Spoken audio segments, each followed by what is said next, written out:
सर्वांना माझा आवाज येतोय आणि व्हिडिओ पण दिसते का? फक्त एकदा चॅटमध्ये सांगा. आवाज आणि स्क्रीन व्यवस्थित दिसते का? एवढं फक्त मला चॅटमध्ये सांगा.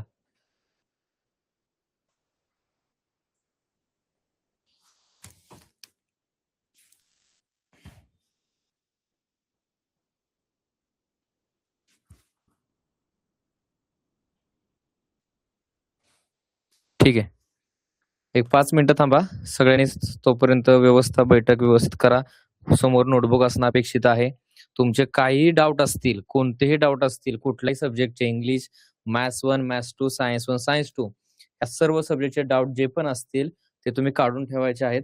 एक 5 मिनिटात सर येतात, आपलं लेक्चर लगेच सुरू होतंय. आता युनिट टेस्ट जवळ आलेली आहे तुमची. सो युनिट टेस्टमध्ये जो पण काय तुमचा सिलेबस आहे, जसं काही जणांना मॅथ्सचे थोडेसे डाऊट्स आहेत. आर्या आले का? तुझा डाऊट आहे ना? हां.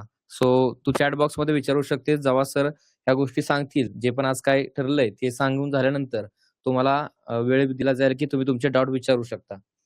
मग तुमच्या डाऊटचं संपूर्णपणे आज निराकरण होऊन जाईल. महिन्यातून 2दा का होईना अशा प्रकारे तुमचे डाऊट सेशन पूर्णपणे, जेणेकरून 10वीची भीती संपूर्णपणे काय होईल, संपून जाईल. अशा प्रकारे आपण या ठिकाणी लाईव्ह करणार आहोत. त्यामुळे जे पण काय असेल डाऊट त्या सर्व गोष्टी बघून जावा आणि सर्वांनी चॅप्टर 3च्या पेपर जे आहेत ते पाहायचे आहेत. चॅप्टर 3चे प्रत्येक सब्जेक्टचे पेपर तुम्हाला टाकलेले आहेत. इंग्लिशचा 1.5 आणि 2.1चा, बाकी सायन्स 1-2, मॅथ्स 1-2 चॅप्टर 3चे पेपर तुम्हाला ॲज इट इज दिलेले आहेत त्या ठिकाणी. अँसर की सुद्धा ह्याच आठवड्यामध्ये म्हणजे पुढच्या सोमवार ते 15 ऑगस्टच्या आतच, 14 ऑगस्टच्या आतच तुम्हाला त्या ठिकाणी भेटणार आहे. कारण की याच्या अगोदरच्या पेपरची थोडासा लेट झाला होता, का तर लेक्चरमुळं. त्यामुळं आता मात्र 100% मॉडेल आन्सर की ह्या पुढच्या आठवड्यातच भेटणार आहे. सो उद्या संडे आहे, तर सर्वांनी टायमिंग लावून 1 तासाचा जो पेपर आहे तो प्रॉपर सॉल्व्ह करायचा आहे. मॉडेल आन्सर की सर्वांनी पाहिल्या का? पहिल्या 2 चॅप्टरच्या मॉडेल आन्सर की सर्वांनी पाहिल्यात का? मला चॅट बॉक्समध्ये सांगायचंय.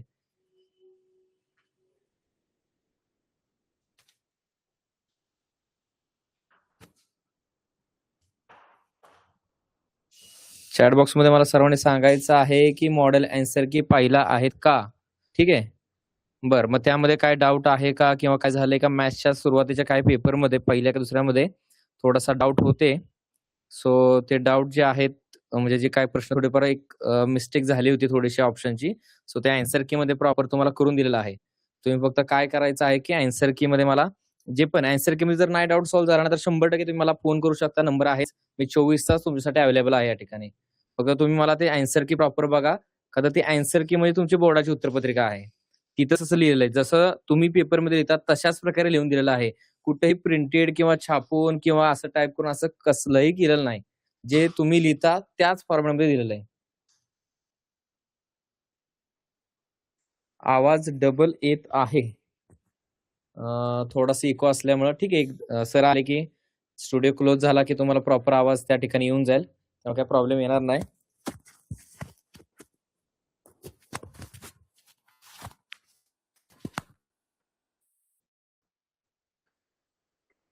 सर आलेत? ठीक आहे. सर आलेत 1-2 मिनिटं. तुम्ही तुमचे मात्र डाऊट काढून ठेवा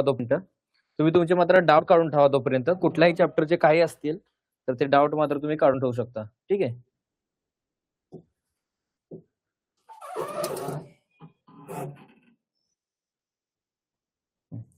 आता आवाज येते का प्रॉपर? आता डबल आवाज येत नाही ना? अजून कोण तुमचे मित्रमैत्रिणी जे पण कोण असतील त्यातला एक माईक काढा. अजून पण तुमचे कोण मित्रमैत्रिणी असतील त्यांना सुद्धा तुम्ही जॉईन करायला सांगू शकता. जे पण आपल्या कोर्समध्ये आहेत, जे तुमचे मित्रमैत्रिणी आहेत त्यांना सुद्धा तुम्ही जॉईन करू शकता इथं, जे कोण झाले नसतील अजून ते. जर कुणाला प्रॉब्लेम येत असेल तर मला कॉल लगेच करा.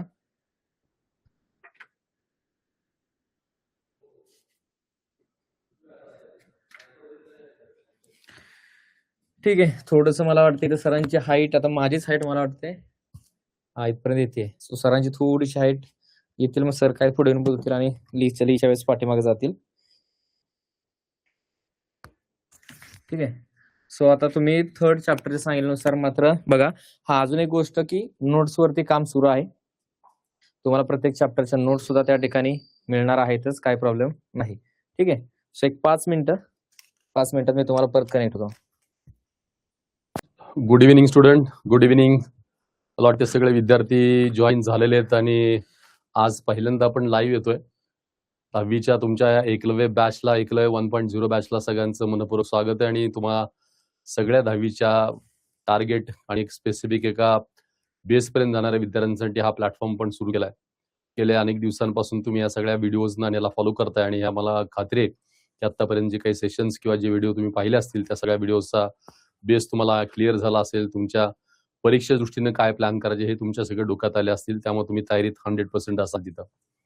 एकलव्यच्या बॅचमध्ये आपण टार्गेट करताना हा थॉट खरं प्रॅक्टिकली ठेवलाच आहे पहिल्यापासून की ज्याच्यामध्ये विद्यार्थ्यांना पूर्णपणे स्वतःच्या दृष्टीने एक वर्षभराचं प्रॉपर प्लॅनिंग करता यावं.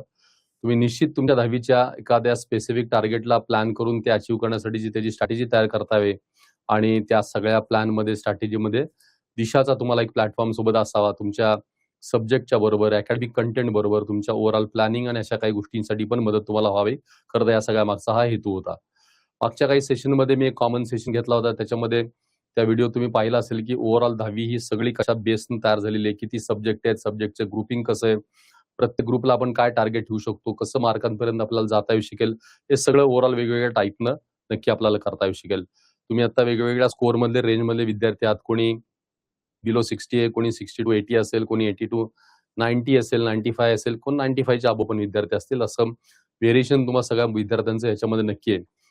स्टेट बोर्डच्या या 10वीच्या एक्झामच्या प्लॅन प्रमाणे आपण जेव्हा काही गोष्टी बघतो त्यावेळेस मी मागच्या जसं व्हिडिओत काही रिव्ह्यूज दिले होते यामध्ये तुमचं 10वी हे 3 ग्रुपमध्ये डिवाइड झालेलं आहे. पहिला ग्रुप तुमचा लँग्वेजचा, दुसरा ग्रुप तुमचा टेक्निकल सब्जेक्टचा आणि तिसरा ग्रुप तुमचा सोशल स्टडीजचा आहे. तर लँग्वेजमध्ये परत तुमच्या त्यातल्या 3 भाषा आहेत. मराठी, इंग्रजी, हिंदी किंवा संस्कृत किंवा हिंदी संस्कृत कंबाईन संयुक्त असेल अशा 3 भाषा तुमच्या पहिल्या ग्रुपमध्ये येतात. दुसऱ्या ग्रुपमध्ये तुमच्या 2 सब्जेक्ट आहेत. त्याच्यामध्ये टेक्निकल सब्जेक्टमध्ये मॅथ्स आणि सायन्स आहे. मग मॅथ्समध्ये M1, M2, S1, S2 असे 2 कोर सब्जेक्ट आहेत. आणि तिसरा तुमचा सब्जेक्टचा ग्रुप आहे तो SS चा इतिहास भूगोलाचा तो आहे की ज्याच्यामध्ये प्युअरली इतिहास आणि भूगोलाचे दोन्ही पार्ट तुम्हाला 100 मार्कासाठी कव्हर करायचे आहेत. तिन्ही ग्रुप तुमचा पहिला ग्रुप 300 मार्काचा, दुसरा ग्रुप 200 मार्काचा, तिसरा ग्रुप 100 मार्काचा, अशी 600 मार्काची तुमची ही 10वीची सगळी डिस्ट्रीब्युशन आहे. आणि ह्या 600 मार्कांमध्ये पहिला कोर जो ग्रुप आहे, जसं 10thला पर्सेंटेज तुमचे कॅल्क्युलेट होतात ते बेस्ट ऑफ 5 होतील कॅल्क्युलेट. पण बेस्ट ऑफ 5चा विचार आपण आत्तापासून करायची काही गरज नाहीये. तुम्ही सगळा विचार तुमच्या फ्रेममध्ये करू शकाल आणि ते सगळं करताना टार्गेटेड वर करताना तुम्हाला पहिल्या 3 विषयांपैकी पहिल्या ग्रुपच्या लँग्वेजच्या 3 विषयापैकी 2 विषय अतिशय स्ट्रॉंग करावे लागतील. मॅथ्स आणि सायन्सचा आपण विचार केला टेक्निकल मधला, याच्यात सुद्धा हे दोन्ही खरं तर प्रोडक्टिव्ह सब्जेक्ट आहेत की जे तुम्हाला खूप चांगला स्कोर देऊ शकणार आहेत, आउट ऑफ आउट स्कोर देऊ शकणार आहेत. त्याच्यासाठी एक उत्तम स्ट्रॅटेजी करावं लागेल. पण अगदी ठरवलं आपण की थोडं काही प्लस मायनस जरी झालं तरी पण मॅथ्समध्ये तुम्हाला M1 एकदम आउट ऑफ आउट जाता येऊ शकेल. M2 मधले काही कंटेंट आहेत, मी त्यातला काही पार्ट परत तुम्हाला घेणार आहेच M2तला की जो सिनॉप्सिस बेसला असेल आणि आपण वन शॉट रिव्हिजन कशी करायची याच्या पण बेसमध्ये आपण काय त्यातल्या गोष्टी बघणार आहे. आणि तिसरा विषय तो SS मधला, याच्यामध्ये तुम्हाला इतिहास किंवा भूगोल हा दोन्ही सब्जेक्टला बॅलन्स करून त्याच्यावर पण वर्क करावं लागेल. म्हणजे अख्खेच्या अख्खे तिन्ही ग्रुप कसे बॅलन्स करायचे. आणि जर मी 90% अबाउट टार्गेट ठेवले, 95 अबाउट टार्गेट ठेवले, 85 अबाउट टार्गेट ठेवले किंवा तुमचे जेवढे 9वीचे मार्क आहेत त्या 9वीच्या मार्कांपासून ते 5% पासून अगदी 15%च्या इम्प्रुव्हमेंट प्लॅनमध्ये असाल तर ते कसं करायचं याचं एक पूर्ण स्ट्रॅटेजी बनणं गरजेचं असणार आहे. तर मला खात्री आहे की तुम्ही प्रत्येकाने आपापल्या तुमच्या मार्कांचे पहिले एक फ्रेम तयार केलं असेल. कारण टार्गेट ठरल्याशिवाय तुम्हाला त्याचा पाथ नाही ठरवता येणार तिथं. मी कायम विद्यार्थ्यांना कायम सांगतो की पहिली गोष्ट एक थॉट मनात येतो, त्या थॉटनुसार एक प्लॅन बनतो, त्या प्लॅनचं एक स्ट्रॅटेजी बनते, स्ट्रॅटेजीवर मग एक ऍक्शन होते तिथं आणि मग नंतर सक्सेस मिळणार आहे. तर नुसता थॉट किंवा नुसतं प्लॅनिंग महत्वाचं नाही, त्यासाठी स्ट्रॅटेजी महत्वाची आणि ती स्ट्रॅटेजी तुम्ही आयडियली फ्रेम केलीत तर बरोबर तुम्ही रिझल्ट पर्यंत नक्की पोहोचू शकाल तिथं. आता हे सगळं करताना कसं बसवायचं, कसं वर्किंगमध्ये यायचं, तर ह्या सगळ्या पुढच्या टप्प्यामध्ये म्हणजे आता ऑगस्ट जवळपास आता 8-10 तारीख आता एक म्हणजे पहिला आठवडा गेलाच आता, म्हणजे राहिलेले 3 आठवडे सप्टेंबर आहे, ऑक्टोबर आहे, नोव्हेंबरमध्ये म्हणजे ऑक्टोबर तुमची प्री बोर्ड किंवा तुमची काही सेमिस्टर एक्झाम असणार आहे. नोव्हेंबरमध्ये दिवाळीचे पहिले 10-12 दिवस दिवाळीच्या पार्टमध्ये जातील. त्यानंतर पुढचे 20-1 दिवस तुम्हाला दिवाळीचे मिळतील. नोव्हेंबरचे डिसेंबर आहे. जानमध्ये तुमचं प्री बोर्ड एक्झाम असेल, मग प्री बोर्डचे राऊंड 1, राऊंड 2, राऊंड 3 कुणाला कशा कशा पद्धतीने तुमचे राऊंड सगळे असू शकतात. असा सगळा भाग तुमचा तयार होत जाईल. आता प्लॅन करताना तुम्ही जेवढे स्टुडंट आहात मी तुमच्याकडे प्रत्येकाचा एक फीडबॅक घेणार आहे. जे कॉर्डिनेटर प्रवीण सर तुमच्या प्रत्येकाशी बोलतील आणि तुम्हाला जे एक्सपेक्टेड प्लॅनिंग पाहिजे वर्षभराचं ते आपण आयडियली इंडिव्हिज्युअली बनवून देऊ शकू. तसं मी तुम्हाला इंडिव्हिज्युअली त्या प्रत्येकाला प्लॅन तयार करून देईन. त्यामध्ये तुमचे आत्ताचे मार्क किती आहेत आणि तुम्हाला किती मार्क पाडायचे, टार्गेट किती आहे याप्रमाणे सब्जेक्ट वाईज किती मार्क इम्प्रूव्ह करू शकतो याचा एक आपण ओव्हरऑल एक ऍक्शन प्लॅन तयार करू शकतो, म्हणजे ती स्ट्रॅटेजी बनवू शकतो. एकदा ती स्ट्रॅटेजी बनली की मग तुमचं स्पीड त्यातनं स्टार्ट होत जाईल. आता परीक्षेत नक्की काय घडतं, आता हे सगळं करायचं आपल्याला तर एका टार्गेट पण पोहोचण्यासाठी करायचंय. मी ग्रुप बद्दल तुम्हाला बोललो, आता ग्रुपमध्ये पण सब्जेक्ट वाईज पण नंतर डिस्कस आपण करणार आहे.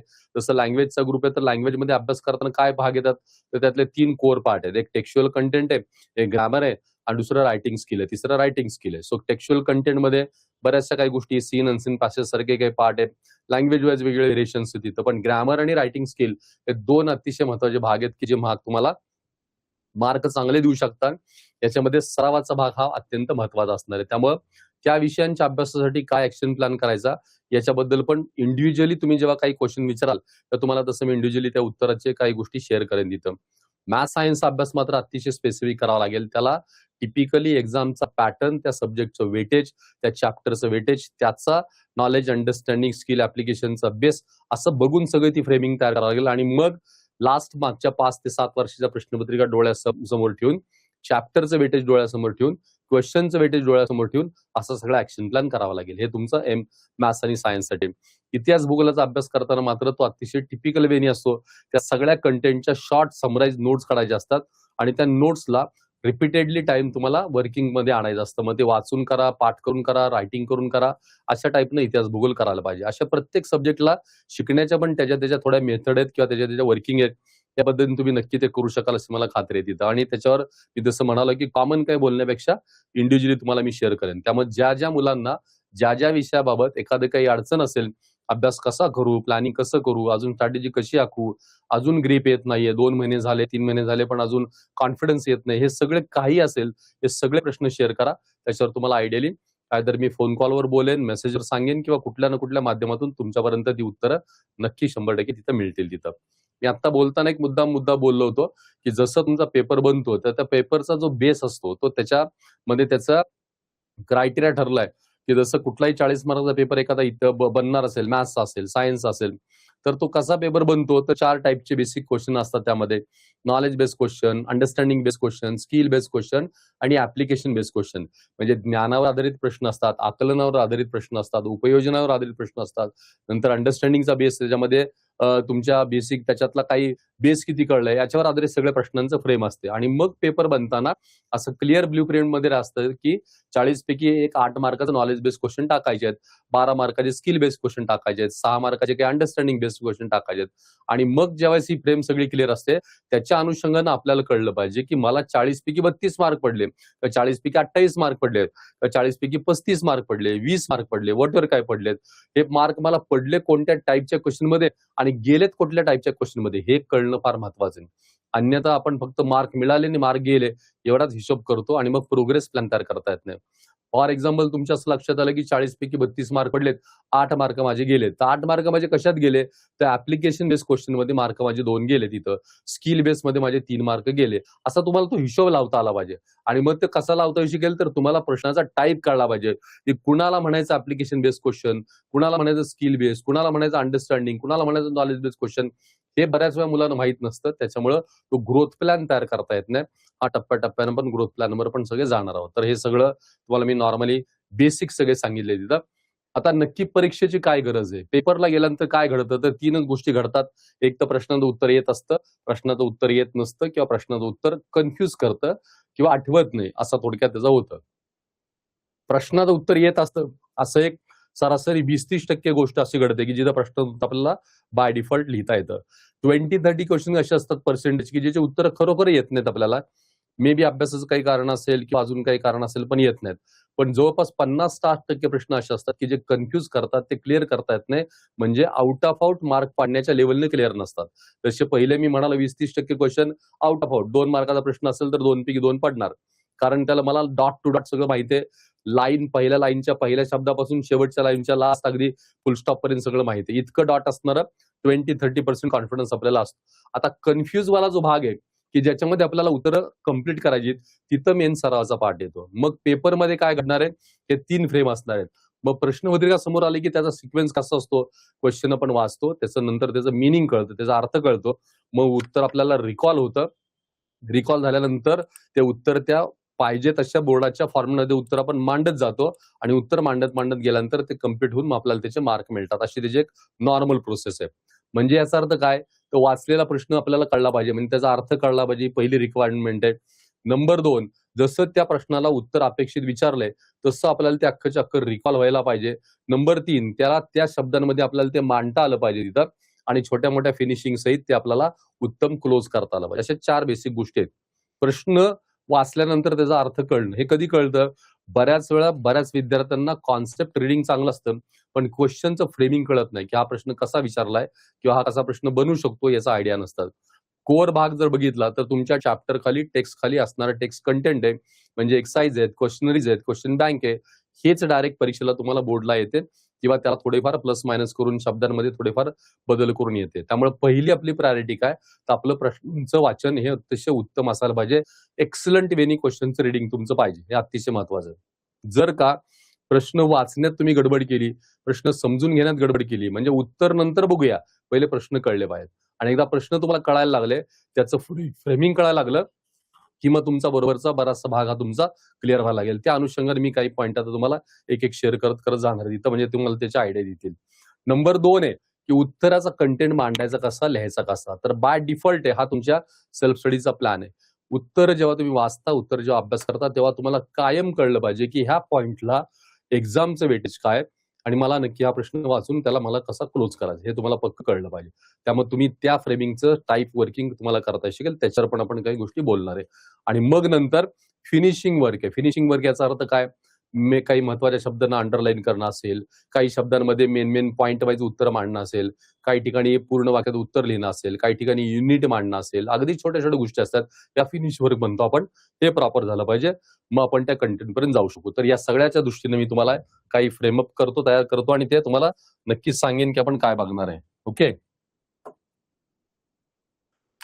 तर मी आता सध्याच्या पॉइंटमध्ये काय महत्वाच्या गोष्टी समोर काढल्यात, तर एक तर तुमची आता रिसेंट परीक्षा समोर येते, ती पहिली घटक चाचणी असणार आहे. काहींची परीक्षा ऑलरेडी सुरू झाली असं मला समजलं, काहींची येणाऱ्या 12 तारखेपासून सुरू होते, काहींची 1-2 दिवसांनी होते, काहींची मंथ एंडला होती, असं थोडंसं व्हेरिएशन्स आहे तिथं. तर जो पहिला पार्ट आपला आहे त्यातला की युनिट टेस्ट आहे, युनिट टेस्टची तयारी कशी करायची, हा त्यातला मेन पार्ट आहे.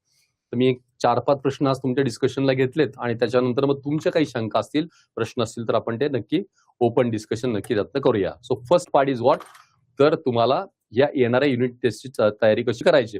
काही ठिकाणी युनिट टेस्ट तुमच्या 20 मार्क्स पासून ते 40 मार्क्स पर्यंत असू शकतात, काही ठिकाणी 20 मार्काची असेल, काही ठिकाणी 40 मार्काची असेल. मग ते डिपेंड्स ऑन आहे, 20 असेल, 30 असेल, 40 असेल, हा काही भाग असेल तो असेल तिथं. जो काही फ्रेम तुम्हाला दिलाय नो प्रॉब्लेम, त्याच्यासाठी आपल्याला मॅटर करत नाही. आपल्याला महत्वाचा भाग आहे की त्याच्यातल्या असणाऱ्या प्रश्नांमध्ये प्रिपरेशन माझं कसं असायला पाहिजे. आता घटक चाचणी तयारी कशी करायला पाहिजे, तर 2 भाग आहेत. एक तर तुम्हाला टाइम स्लॉट किती अवेलेबल आहे तो, म्हणजे बनवलं पहिलं काय पाहिजे, तुम्हाला टाइम टेबल बनवलं पाहिजे. बेसिक तुमचं टाइम टेबल जे तुम्ही बनवाल, त्या टाइम टेबल मध्ये काय वर्किंग येणार, तर माझा दिवसभराचं शेड्यूल कसं असेल, आणि मग स्टडी प्लॅन माझा काय असायला पाहिजे. स्टडी प्लॅन, या दोन्ही गोष्टी तुमच्या वर्किंग मध्ये येतील.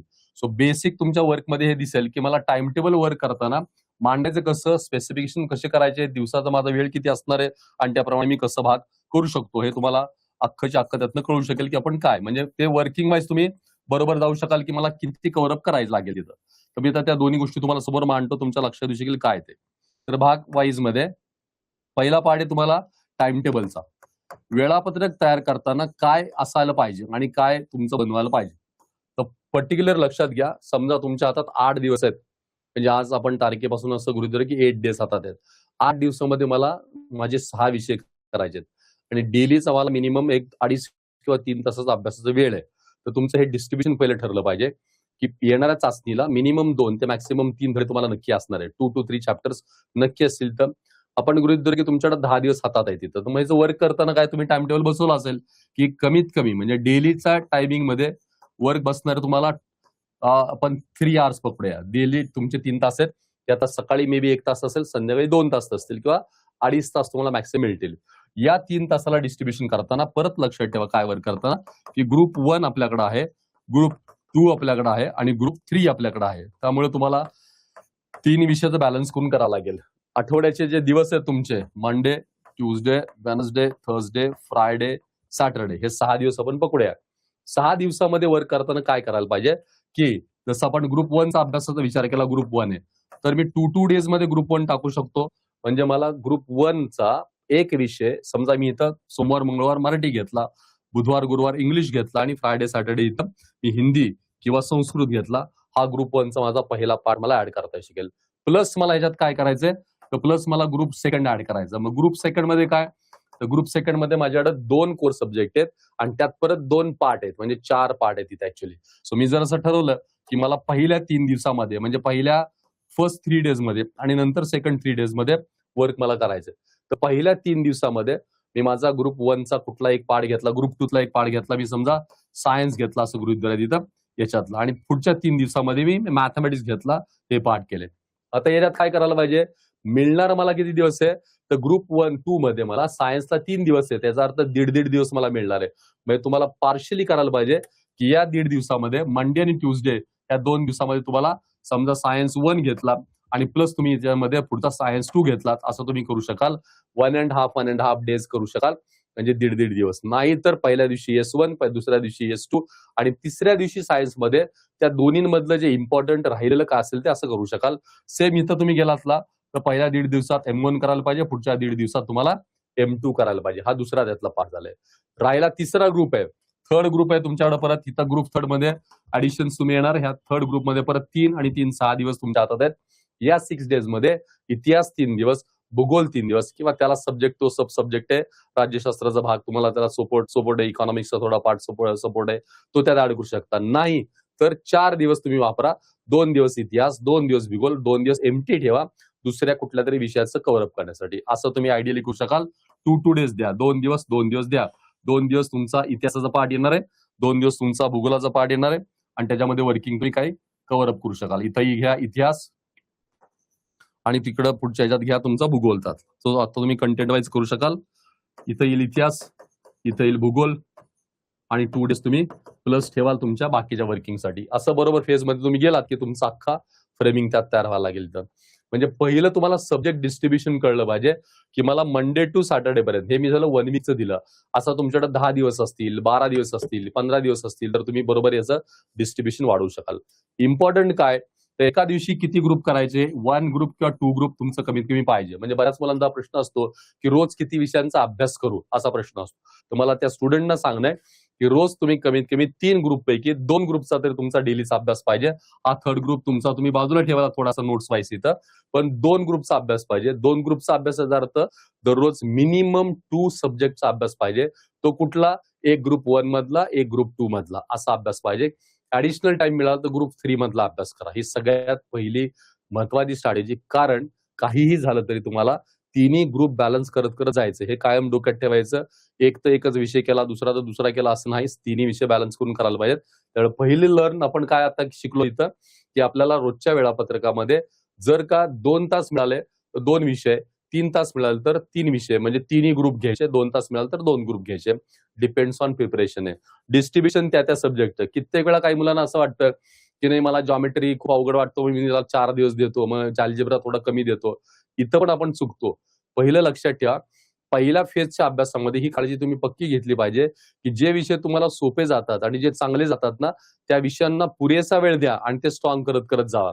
कारण नंतर पुढे गेल्यानंतर अवघड विषयांना तुम्हाला जास्त वेळ द्यावा लागणार आहे आणि सोप्या विषयांचा वेळ कमी करावा लागणार आहे. पण आता तुम्ही अवघड विषयांना खूप जास्त वेळ दिला, सोप्यांना कमी वेळ दिला, तर सोपे विषय पण कच्चे राहतात, त्याच्यात परफेक्शन येत नाही, अवघड विषय पूर्ण तयार होत नाही आणि सोपा परफेक्ट होत नाही, त्यामुळे मार्क डाऊन व्हायची शक्यता असते. पहिल्या फेज पर्यंत, दिवाळीपर्यंत ही चूक अजिबात करायची नाही. 100% दिवाळीपर्यंत तुमचे जे सोपे आणि चांगले सब्जेक्ट आहेत त्याच्यावर अख्खी कमांड मिळवा, आउट ऑफ आउटच्या प्लॅन मध्ये जावा. म्हणून मी तुम्हाला वेळापत्रक देताना बॅलन्स करून दिलं की M1 ला तितकाच वेळ, M2 ला तितकाच वेळ, S2 ला तितकाच वेळ, S1 ला तितकाच वेळ. त्याच्यामध्ये कुठल्याही काही गोष्टी म्हणजे बदलाबदली करायची ना. हा पहिला पार्ट आपला त्यातला झाला. ठीक आहे, हा तुमचा भाग समोर आहेच आहे. आता हे पहिलं बेसिक आपण आता बघितलं की काय आपल्याला करायचंय. मग त्यामुळे आपण पूर्णपणे आता ही फ्रेम सगळी क्लिअर करून दिली की आठवड्यातल्या सगळ्या दिवसांमध्ये तुम्हाला 100% एक काम करायचंय की तुमचे दोन्ही ग्रुप तुम्हाला किंवा तिन्ही ग्रुप तुमच्यापर्यंत तुम्हाला घेता आले पाहिजेत आणि त्याच्यावर तुम्हाला काम करता आलं पाहिजे. राईट. सो हा पार्ट आपण आता त्यातला बघितला. नाव दुसरा भाग त्याच्यातला. ह्या दुसऱ्या पार्ट मध्ये काय आपण करणार आहे किंवा कसं वर्किंग असणार आहे, तर 3 ग्रुप तुमच्या समोर झाले. आता डेली टाइम टेबलचा पार्ट. डेली टाइम टेबल मध्ये कसं आहे, म्हणजे जसं मी आता बोललो, दिवस वाटून दिले, म्हणजे वार वाटून दिले, ग्रुप वाटून दिले. तर आता वेळा बसवायच्यात कशा, आणि त्या टाइम स्लॉटमध्ये काय काय करायचं. फॉर एक्झाम्पल वर्क करताना तुम्हाला सलग असं गृहीत धरा की संध्याकाळी 7 वाजेपर्यंत तुमच्या ट्युशन्स आहेत, कोचिंग आहे आणि संध्याकाळी 7:30 वाजल्यापासून तुम्हाला 10 वाजेपर्यंत वेळ आहे तिथं.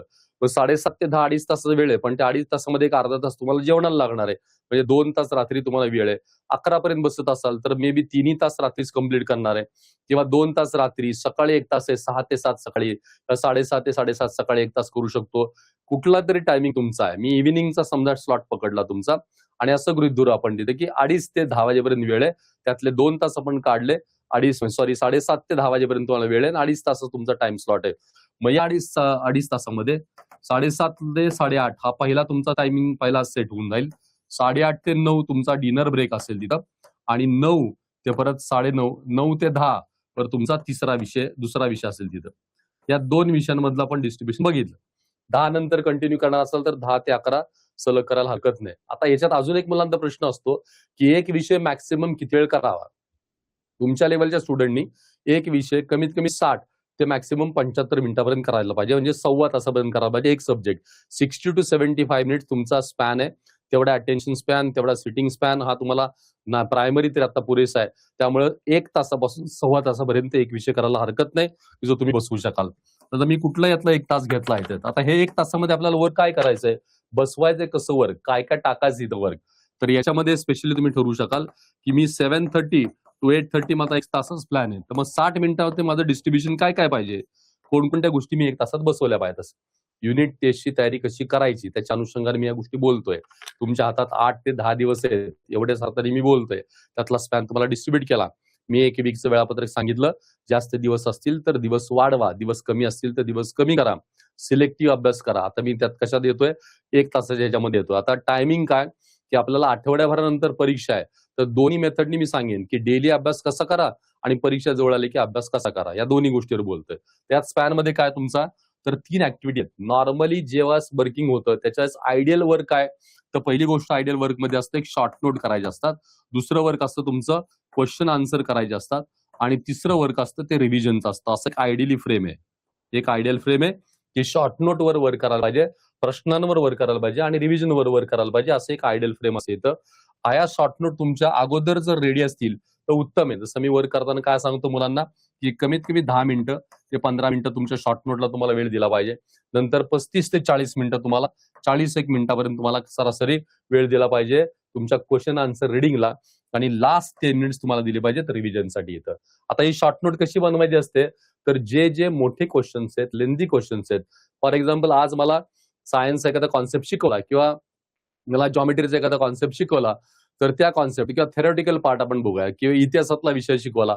इतिहास शिकवल्यानंतर आज मला कुठला तरी एखादा कॉन्सेप्ट शिकवलाय आणि त्या कॉन्सेप्ट बद्दल एक 3-4 पानं वर्गात लिहून दिलेत किंवा त्याचं स्पष्टीकरण दिले, तर तुम्ही त्या प्रश्नोत्तराच्या अनुषंगानं 2 टाईपच्या शॉर्ट नोट बनवू शकता.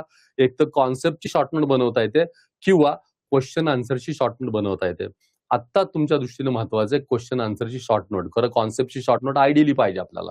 मग ती 10 ते 15 मिनिटात काय करा तुम्ही तिथं की या आज शिकवलेल्या माझ्या कॉन्सेप्टवर मला आमचा आज एक अख्खा लेसन करायचा आहे. तर त्या धड्यामध्ये जेवढे काही प्रश्न माझे तिथं महत्वाचे आहेत आणि इम्पॉर्टंट म्हणजे मोठे प्रश्न आहेत तिथं, या मोठ्या प्रश्नांमध्ये त्या सगळ्याला समराईज करून मांडता आलं पाहिजे. आता सध्या 8 दिवसावर परीक्षा आहे, तर आता हे लिहिणं शक्य होणार नाही. मग याला अंडरलाईन करत करायला पाहिजे. तुम्हाला जेवढे प्रश्न पहिले सिलेक्ट करा आणि त्या सगळ्या सिलेक्ट केलेल्या प्रश्नांच्या मध्ये रेग्युलर फॉर्ममध्ये तुम्हाला त्यातल्या महत्वाच्या शब्दांना अंडरलाईन करून त्याचं एक फर्स्ट रिडिंग करा तिथं. आता दोन्ही टाईप सांगतो. पहिलं रेग्युलर शॉर्ट नोट कसं बनवायचे याच्यावर पण आपण बोलूया. मागच्या एखाद्या व्हिडिओमध्ये मी बोललो असेल कदाचित, पण आता एकदा परत रिवाइज करतो. आम्ही जनरली मुलांना काय सांगतो की तुमची फ्रेम कशी ठेवा, म्हणजे कुठल्या याच्यातली फ्रेम कशी ठेवा. तर मुलं त्याच्यावर वर्क करताना पुस्तकातली त्यांची वहीचं पान जे असेल त्या पानामध्ये ती फ्रेम करतात तशाप्रमाणे एकदम क्लिअर त्या सगळ्या गोष्टी मांडू शकतात आणि कसं मांडायचं किंवा लिहायचं याच्यावर आपण थोडं बोलूया, त्याचे तुमच्या लक्षात येईल काय ते. कुठलाही पार्ट मध्ये एक वहीचं पान आहे. शॉर्ट नोट बनवताना मी त्यांना सांगतो कायम नेहमी की 70-30 तुमचा टाइम स्लॉट, म्हणजे वरती हा समास आहे, इकडचा हा समास तुमचा, डावीकडचा हा समास आहे. तर 70% 30% भाग तयार करा. 70% आणि 30% असे 2 पार्ट तयार करा. या 70% भागात कंटेंट लिहायचा आणि त्याचा शॉर्ट नोट त्याची 30% भागात मांडायची. फॉर एक्झाम्पल एखादा कुठला क्वेश्चन आहे, तो समोर क्वेश्चन मी मांडला एका ओळीत आहे तिथं, त्याचं उत्तर आहे 8 ते 10 ओळीमध्ये त्याचं समजा कुठलं ना कुठलं तरी उत्तर दिलंय. मला ह्या 8-10 ओळींना शॉर्ट फॉर्म मध्ये कन्वर्ट करायचंय. पेपरमध्ये नक्की काय घडतं परीक्षेमध्ये, जेव्हा तुम्ही आठवायला लागता, रिकॉल करायला लागता, तेव्हा तुम्हाला सगळेच्या सगळे शब्द डॉट आठवत नाही. त्यातले काही सिलेक्टेड शब्द नक्की आठवतात तिथं. फॉर एक्झाम्पल पहिल्या ओळीमध्ये तुम्ही कंटेंट बघा. पहिल्या ओळीमध्ये 7 ते 8 शब्द, म्हणजे जनरली प्रिंटेड फॉर्म मध्ये 7-8 शब्द एका ओळीत असतात. जर 10 ओळी लिहिल्या तर 70 ते 80 शब्द तुम्हाला याच्यामध्ये होतील. 70 to 80 शब्द तुमचे अख्खे होतील. 7-8 ओळी सगळ्या लिहिल्या तर 70 ते 80 शब्द होतील एका ओळीतल्या 8 शब्दाचा हिशोब लावला तर. आता या 80 शब्दात मधलं कन्व्हर्जन किती करायचंय, तर हार्डली एकदम शॉर्ट मध्ये आपल्याला आलं पाहिजे ते उत्तर आठवण्यासाठी. पहिल्या ओळीमध्ये 8 शब्द आहेत, तर त्यातले महत्वाचे 2 किंवा 3 शब्द महत्वाचे असतात. तेवढेच शब्द उचलायचे आणि ते शेजारच्या नोटमध्ये तिथं खरं कन्वर्ट करून टाकायचे. फॉर एक्झाम्पल अगदी साधं वाक्य, भारत माझा देश आहे. एक वाक्य आहे, भारत माझा देश आहे. यातलं महत्वाचं काय, भारत माझा देश, एवढे शब्द महत्वाचे. तेवढे उचलून काढले की त्या वाक्याचा मिनिंग तुम्हाला समोर क्लिअर आला. अशा टाईपमध्ये प्रत्येकातनं तुम्ही 2 किंवा 3 शब्द काढले, 2 किंवा 3 शब्द काढले, तर तुमच्या लक्षात येऊ शकेल की ओव्हरऑल 8 ते 10 ओळीमधून मी किती शब्द आयडेंटिफाय करतो. एका ओळीतले 2 किंवा 3 शब्द आहेत, मग 10 ओळीमधून मला 30 शब्द तिथं फिल्टर होऊन निघतील तिथं. आणि 30 शब्दांची रिकॉल मेमरी आपल्याला नक्की असते. जेव्हा 10 ओळीचं उत्तर जेव्हा लिहायची वेळ येते, तर तुम्ही आठवा, पहिल्या 3-4 ओळी तुम्हाला एकदम आठवतात, नंतर पुढच्या ओळी थोड्या मध्यम मध्ये आठवतात, शेवटी काहीच आठवत नाही. म्हणजे काय होतं, रिकॉल मेमरी पहिल्या 3-4 ओळींना चांगले आहे. 3-4 ओळी म्हणजे किती शब्द, एका ओळीत 8 शब्द आहेत. 3 ओळी म्हणजे 24 शब्द, 4 ओळी म्हणजे 32 शब्द. 30-32 शब्दांची रिकॉल मेमरी तुमची एकदम उत्तम आहे. मेंदूला हे कळत नाही की अख्खं उत्तर आहे का अर्ध उत्तर आहे, मेंदूला रिकॉल कळतो फक्त इथं. याचा अर्थ तुमची रिकॉल मेमरी 30 ते 32 शब्दांचे अशी जर असेल, तर माझ्या 80 शब्दांच्या उत्तराला मी 30 शब्दात 32 शब्दात कन्वर्ट करून टाकलं आणि ते जर मला आठवायला लागले तर अख्खी वाक्य मला आठवतील आणि मला अख्खं उत्तर लिहिता येऊ शकेल. ही त्याची एक बेसिक मेथड आहे. या टाईपमध्ये खरं तर नोट्स बनवायचे असतात आणि हे पहिल्यापासून काम करत करत गेला तर नक्की तुम्हाला आयडियल उपयोग येईल. मग नंतर रिव्हिजनच्या वेळेस हे अख्खं वाचायची गरज नाही. एवढंच जेव्हा तुम्ही फक्त रिवाइज करत करत जाल तर फटाफट येत राहतं. कारण 10वी बद्दल मी मुलांना कायम सांगतो की 10th ही फक्त 2 शब्दांशी कनेक्टेड आहे, रिवाइज आणि रिकॉल. मॅक्सिमम टायमिंगचं रिव्हिजन करा आणि उत्तम रिकॉल करा. जितकं जास्त रिवाइज कराल तितकं जास्त तुम्हाला रिकॉल होणार आहे. जितकं जास्त रिकॉल होईल तितकं तुम्हाला उत्तम मांडता येणार आहे. बाकी 10वी मध्ये काही नाही. तुम्ही असणारा कंटेंट छोटा तयार करा, एका फ्रेम मध्ये मांडा, एक्झाम ओरिएंटेड त्याचा पॅटर्न करा आणि रिपीटेडली त्याला वाचत जा बस. बाकी वेगळं काही करायचं नाही. वाचन करत गेलं, आठवायला लागलं आणि प्रॅक्टिस पेपरला कनेक्ट करून दिले, एक्सलंट स्कोर तुमचा होणार आहे. एकदम एक्सलंट आहे. तर ही फ्रेम कळली पाहिजे. अशा टाईपच्या शॉर्ट नोट काढल्या पाहिजेत. याच्या काही नोट्स तुम्हाला मी आता प्रोव्हाइड करणार आहे ऍपवर. तुम्हाला आता येईलच की नोट्स कशा पाहिजेत, कोणत्या वेळी पाहिजेत. काही सायन्सच्या नोट्सची रिक्वायरमेंट आली त्याही तुम्हाला आता प्रोव्हाइड करायला सुरुवात करणार आहे. त्यामुळे तुम्हाला फ्रेमिंग कळेल काय ते. तर असे नोट्स काढायला सुरुवात करा. जसं जसं वेळ मिळेल, सुट्टी आली, रविवार आला, अजून काय टाइम मिळाला, तर मेन प्रश्न आहेत ना त्यांच्या नोट्स काढा. सगळं लोड नाही जमलं तरी चालेल, किंवा 2-3 ग्रुप बनवा आणि चॅप्टर्स वाटून घ्या आणि त्याच्यावरच्या नोट बनवा आणि एक्सचेंज करा. एकदम एक्सलंट आयडिया होत राहील तिथं. बट आता युनिट टेस्ट आहे आणि आता हे शक्य नाही, त्यामुळे मी तुम्हाला ह्याच्यावर एक हिंट दिली. मग काय करायला पाहिजे, तर ह्या नोट्स रेडी नाहीयेत, मग शॉर्ट नोटला काय करायला पाहिजे की तुमच्याकडे असणाऱ्या जे रेग्युलर प्रश्न उत्तर आहेत त्यांना मात्र तुम्ही अंडरलाईन करत करत वाचन करत जावा. या 30-40 प्रश्न मिनिटांमध्ये तुम्हाला काम करायचं. याचं वेटेज तुम्हाला चॅप्टरचं वेटेज बघा आणि क्वेश्चनचं वेटेज बघूनच मग तुम्ही त्याला प्रश्नोत्तर वाचन करायला पाहिजे. पण वाचताना पाठांतर करायचं नाही, वाचताना अंडरलाईन करत करत वाचायचं. हातात तुमच्या मार्कर म्हणून पेन्सिल असायला पाहिजे. आता मी याचं पण एक रिडिंग मेथड्स बऱ्याच वेळा मुलांना सांगायचो. कित्येक वेळा वाचायला हातात घेतलं तर काय होतं, वाचता वाचता अचानक डोक्यात काहीतरी कॅसेट सुरू होते, काय ते आठवायला लागतं, इकडचं आठवतं, तिकडचं आठवतं. लक्ष समोर असतं पण आपल्याला डोक्यात काहीतरी चालू असतं, किंवा घरात काहीतरी आवाज येतो तिकडे लक्ष जातं, आई काहीतरी स्वयंपाक करत असते, कुठला तरी वास येतो तिकडे लक्ष जातं, अजून काय काय वेगळं, फोन वाचतो, काय होतं, हे सगळं डायव्हर्जन होत राहतं. याचं कारण काय की वाचतानाचा तुमचा वेग जर कमी असेल तर 100% तुम्हाला ही गोष्ट घडायची असते. कारण वाचता वाचता शब्द कुठला तरी येतो, तो तुम्हाला त्या थॉटकडे डायव्हर्ट करतोय. इथं महत्वाचा कंट्रोल कसा करायला पाहिजे, ते कायम वाचनाचं एक रिडिंग स्पीड असतं. म्हणजे एका मिनिटाला प्रति मिनिट 80 पासून 120 शब्दापर्यंत रिडिंगचं स्पीड आहे. तुमच्या एजला सरासरी 75-80 शब्द मिनिटला मॅक्सिमम वाचले तरी पुरेसे. पण याला काय करा की इंडिकेटर हातात घ्या. प्रत्येक वाक्य वाचताना तुम्ही त्या वाक्याचा हाताखाली म्हणजे मार्कर घेतला आणि त्याला मार्करला कनेक्ट करत गेलात, तर वाचत वाचत वाचत पुढे गेलात तर 2 शब्दामध्ये अंतर राहणार नाही. आणि एकदा जर तो गॅप तुमचा फिलअप झाला तर कुठले थॉट तुमच्याकडे तयार होणार आहे. या दोन्ही शब्दामधले गॅप फिलअप करा. हे फिलअप करायचं काम मार्कर करेल, म्हणजे पेन्सिल करेल. त्यामुळे पेन्सिल हाताखाली देऊन हातात घ्यायची, रिडिंग करत करत जावा.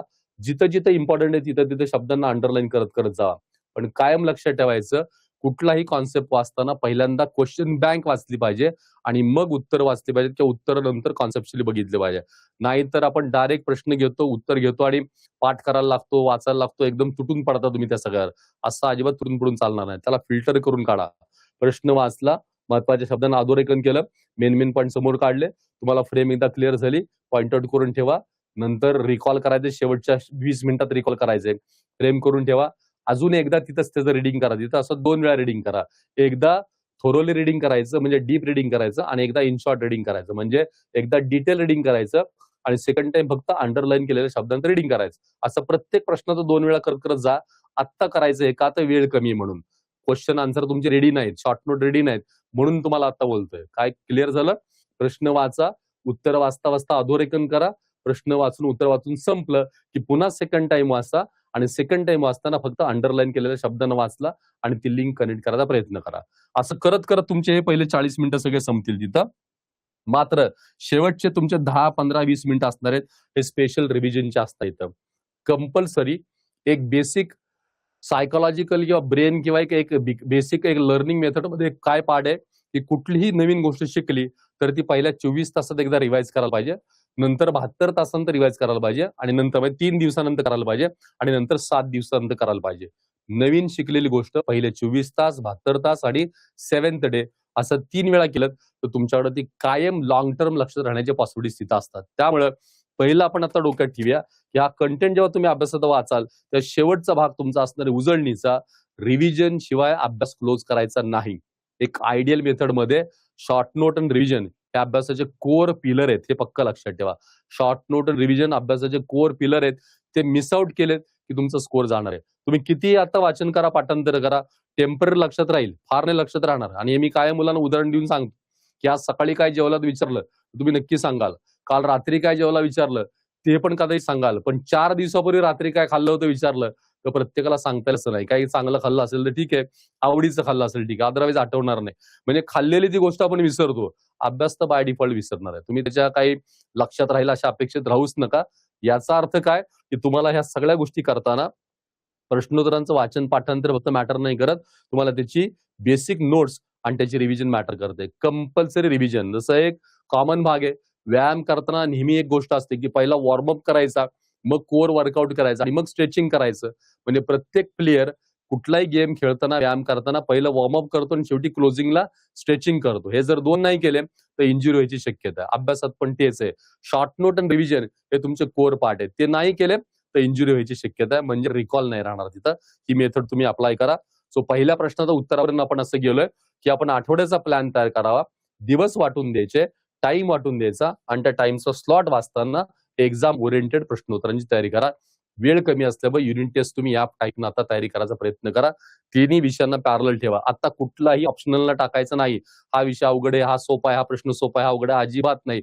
सगळ्यांना इक्वल वेटेज इक्वल आहे.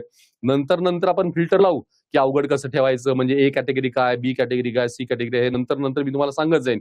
आता सगळं करा, अजिबात काय ऑप्शनल टाकायचं नाही, काय नाही. क्लिअर? सो तुमचा हा पहिला पार्ट होता आणि होप्स की तुम्हाला हे सगळं क्लिअर झालं असेल की पहिल्या जो काही कंटेंट मी आता बोललो त्याच्यामध्ये तुम्ही काय नक्की करायला पाहिजे तुम्हाला आयडियाज आता क्लिअर झाला असेल. सो युनिट टेस्टची तयारी करायची करा, प्लॅन करून करा. 1 वीकचं टार्गेट असेल तर प्लॅन करून करा. सब्जेक्टचं आणि टाइम टेबल आणि ऍक्टिव्हिटीचं डिस्ट्रीब्युशन ठेवा आणि याची तयारी करायला हरकत नाही. हा झाला तुमचा फर्स्ट पार्ट आहे. नाव दुसरा भाग आहे बॉडी क्लॉक कसा सेट करा. बॉडी क्लॉक हे पक्क डोक्यात ठेवा तिथं की बॉडी क्लॉक कसं सेट करायचं. इथं या बॉडी क्लॉक मध्ये काय वर्किंग मध्ये आणू शकतो. बॉडी क्लॉकचा अर्थ काय, शरीराचं घड्याळ सेट करायचं. काय मॅटर करतं 2 टाईपनं, म्हणजे तुम्ही उठताय किती वाजता, रात्री झोपताय किती वाजता आणि याबरोबर तुमचा पेपरचा रायटिंग स्लॉट काय, हे सगळं बॉडी क्लॉकशी कनेक्टेड आहे. कायम लक्षात ठेवा की आपल्या शरीराने रिकॉल आपल्याला दिला पाहिजे किंवा शरीर अलार्म दिला पाहिजे आपल्याला की एखादी गोष्ट चलो थांबा, झालंय, किती झालंय, हे बॉडीनं आपल्याला थोडंसं रिस्पॉन्ड करायला पाहिजे. ही गोष्ट पक्की जमली पाहिजे. फायनल एक्झाम तुमच्या मिनिमम 2 तासाच्या किंवा मॅक्सिमम 3 तासाच्या, मी कायम सांगत राहीन कमीत कमी 2 किंवा मॅक्सिमम 3 तासाच्या. याचा अर्थ कमीत कमी 2 किंवा जास्तीत जास्त 3 तास तुम्हाला एका जागेवर बसायचे, 3 तास कंटिन्यू आठवायचे आणि आठवलेलं कंटिन्यू लिहायचे. म्हणजे तुमचा बॉडी स्टॅमिना त्याच्यात दीडपट झाला पाहिजे. म्हणजे 4.5 तास जर एका जागेवर तुम्ही बसायला लागलात, एक वेळ अशी आली पाहिजे की 4.5 तास nonstop without any distraction disturbance जर बसायला लागलात तर शरीराचं बॉडी क्लॉक सेट झालं आणि मग ब्रेन तुम्हाला रिकॉलला सपोर्ट करायला लागेल. नाहीतर ही गोष्ट होत नाही. म्हणून नंतरचं टार्गेट आपलं आहे की 4.5 तास एका जागेवर आपल्याला बसायचंय. ती वेळ आली की मी तुम्हाला नक्की सांगेन. आत्ताची गरज तुमची काय? 1 तास, 1.5 तास, 2 तास, 2.5 तास एवढा तुमचा स्लॉट सेट करायचा. बॉडी क्लॉक सेट करताना काय जसं महत्वाचं आहे की सकाळी उठण्याची वेळ आहे, रात्री झोपण्याची वेळ आहे. कायम याबद्दल मी मुलांना एक बेसिक वाक्य सांगतो आणि ते पक्क तुमच्या लक्षात ठेवा. कोणती गोष्ट तुम्ही कधी सुरू करताय हे महत्वाचं नाही, पण सुरू करायच्या आधी ती कधी संपवायची हे टार्गेट सेट करता आलं पाहिजे. ज्यावेळेस टार्गेट सेट करता येईल तुम्हाला त्यावेळेस तुमचं बॉडी क्लॉक सेट होणार. फॉर एक्झाम्पल रात्री किती वाजता झोपताय नाही कळलं तरी चालेल, पण सकाळी किती वाजता उठायचंय हे रात्री झोपताना ठरवलं पाहिजे. डॉट त्यावेळेस उठलं पाहिजे. जेवायला कधी बसताय कळलं नाही तरी चालेल, पण जेवायला बसल्यानंतर किती मिनिटांनी जेवून उठायचंय हे पहिलं अगदी पक्क ठरलं पाहिजे. म्हणजे तुमचं बॉडी क्लॉक सेट व्हायला लागेल. मोबाईल हातात कधी घेताय कळलं नाही तरी चालेल, पण हातात घेतल्यानंतर किती मिनिटांनी खाली ठेवायचंय हे आधी ठरवलं पाहिजे आणि मग मोबाईल हातात घेतला पाहिजे. असं जर करायला लागला तर बॉडी क्लॉक सेट होतं. Set your deadline and then do your work. अगदी सिंपल गोष्ट. तुमचं टायमिंग टार्गेट सेट करा आणि मग कामाला लागा. मग डिसिप्लिन बॉडीला लागते, थॉट प्रोसेस तयार व्हायला लागते आणि आपण वर्किंग लागतं तिथं. आत्ताची गरज तुमची आहे त्या बॉडी लागते ती तुमच्या 2 आवर्स किंवा 3 आवर्स हा जो पेपरचा स्लॉट आहे त्याच्या दृष्टीने युनिट टेस्ट तुमच्या इतक्या नसतील. हार्डली 20 मिनिटं, 30 मिनिटं किंवा 45 मिनिटाच्या असणार आहेत एक पेपरचे. त्यामुळे काही फार मोठ्या नसणार तुमच्या, पटपट संपेल. पण जनरली तुमचा डोक्यात ठेवा की जर 1 आवरचा पेपर तुमचा आता असेल तर त्याच्या 1.5 टाइम्स तुम्हाला बसायचं एवढं लक्षात ठेवा तिथं. म्हणजे 1 तासाच्या पेपरला तुम्हाला मिनिमम त्याचा 1.5 तास तरी तुमचा आता अभ्यासाचा शेड्यूल ठेवा, की जे आता पण वर्किंग वाईज बोललोय. 1 तासाच्या पेपरला 1.5 तास शेड्यूल पाहिजे. असं या टाईपमध्ये वर्क करत करत जा. सकाळी उठण्याच्या वेळा फिक्स ठेवायचा प्रयत्न करा, पण नाही जरी झाल्या तरी क्लोजिंगच्या वेळा मात्र पक्क्या ठेवायच्या. आता दिवसभरामध्ये एवढंच डोक्यात ठेवा अगदी आजपासून उद्यापासून की माझं एखादी ऍक्टिव्हिटी हातात घेतली की ती मला कधी संपवायची हे आधी ठरतंय का आणि त्याप्रमाणे मी ती संपवतोय का संपवतोय का हे ज्याला जमायला लागलं तिथं बॉडी क्लॉक सेट झालं. त्यामुळे मला आज ह्या मुद्द्यावर फक्त एवढंच बोलायचंय की सुरुवात करतानाच ठरवायचं संपवायचं कधी. आणि एवढ्या 8 दिवसात तुम्ही प्रयत्न करा, काहीही करा. नॉन अकॅडमिक गोष्टी आहे, ब्रश करा तुम्ही आणि कुठल्याही काही इतर नॉन अकॅडमिक गोष्टी काही करा असेल, स्कूलला चाललाय, स्कूलवरून आलाय किंवा अजून कुठे चाललाय, हे सगळ्या वेळा ठरवून करा आणि पक्क टाइम लावून की 20 मिनिटात ही गोष्ट करायची, 15 मिनिटात करायची, 10 मिनिटात करायची, 5 मिनिटात करायची. प्रयोग करून बघा. दिवसातल्या एक 50 ऍक्टिव्हिटी करत असाल तर 50 पैकी 10 ऍक्टिव्हिटी प्लॅन करून करा आणि त्या 10 ऍक्टिव्हिटीला प्लॅन करून करायला लागलात तर त्यातल्या 3, 4, 5 ऍक्टिव्हिटी परफेक्ट प्लॅन प्रमाणे होतील आणि हळूहळू तुमचं शरीर त्या गोष्टीला सेटिंगला येईल आणि मग तिथं बॉडी क्लॉकचा बेस तयार व्हायला लागेल आणि मग वर्किंग, मग टार्गेट आणि मग अचिव्हमेंटचा बेस दिसायला लागेल.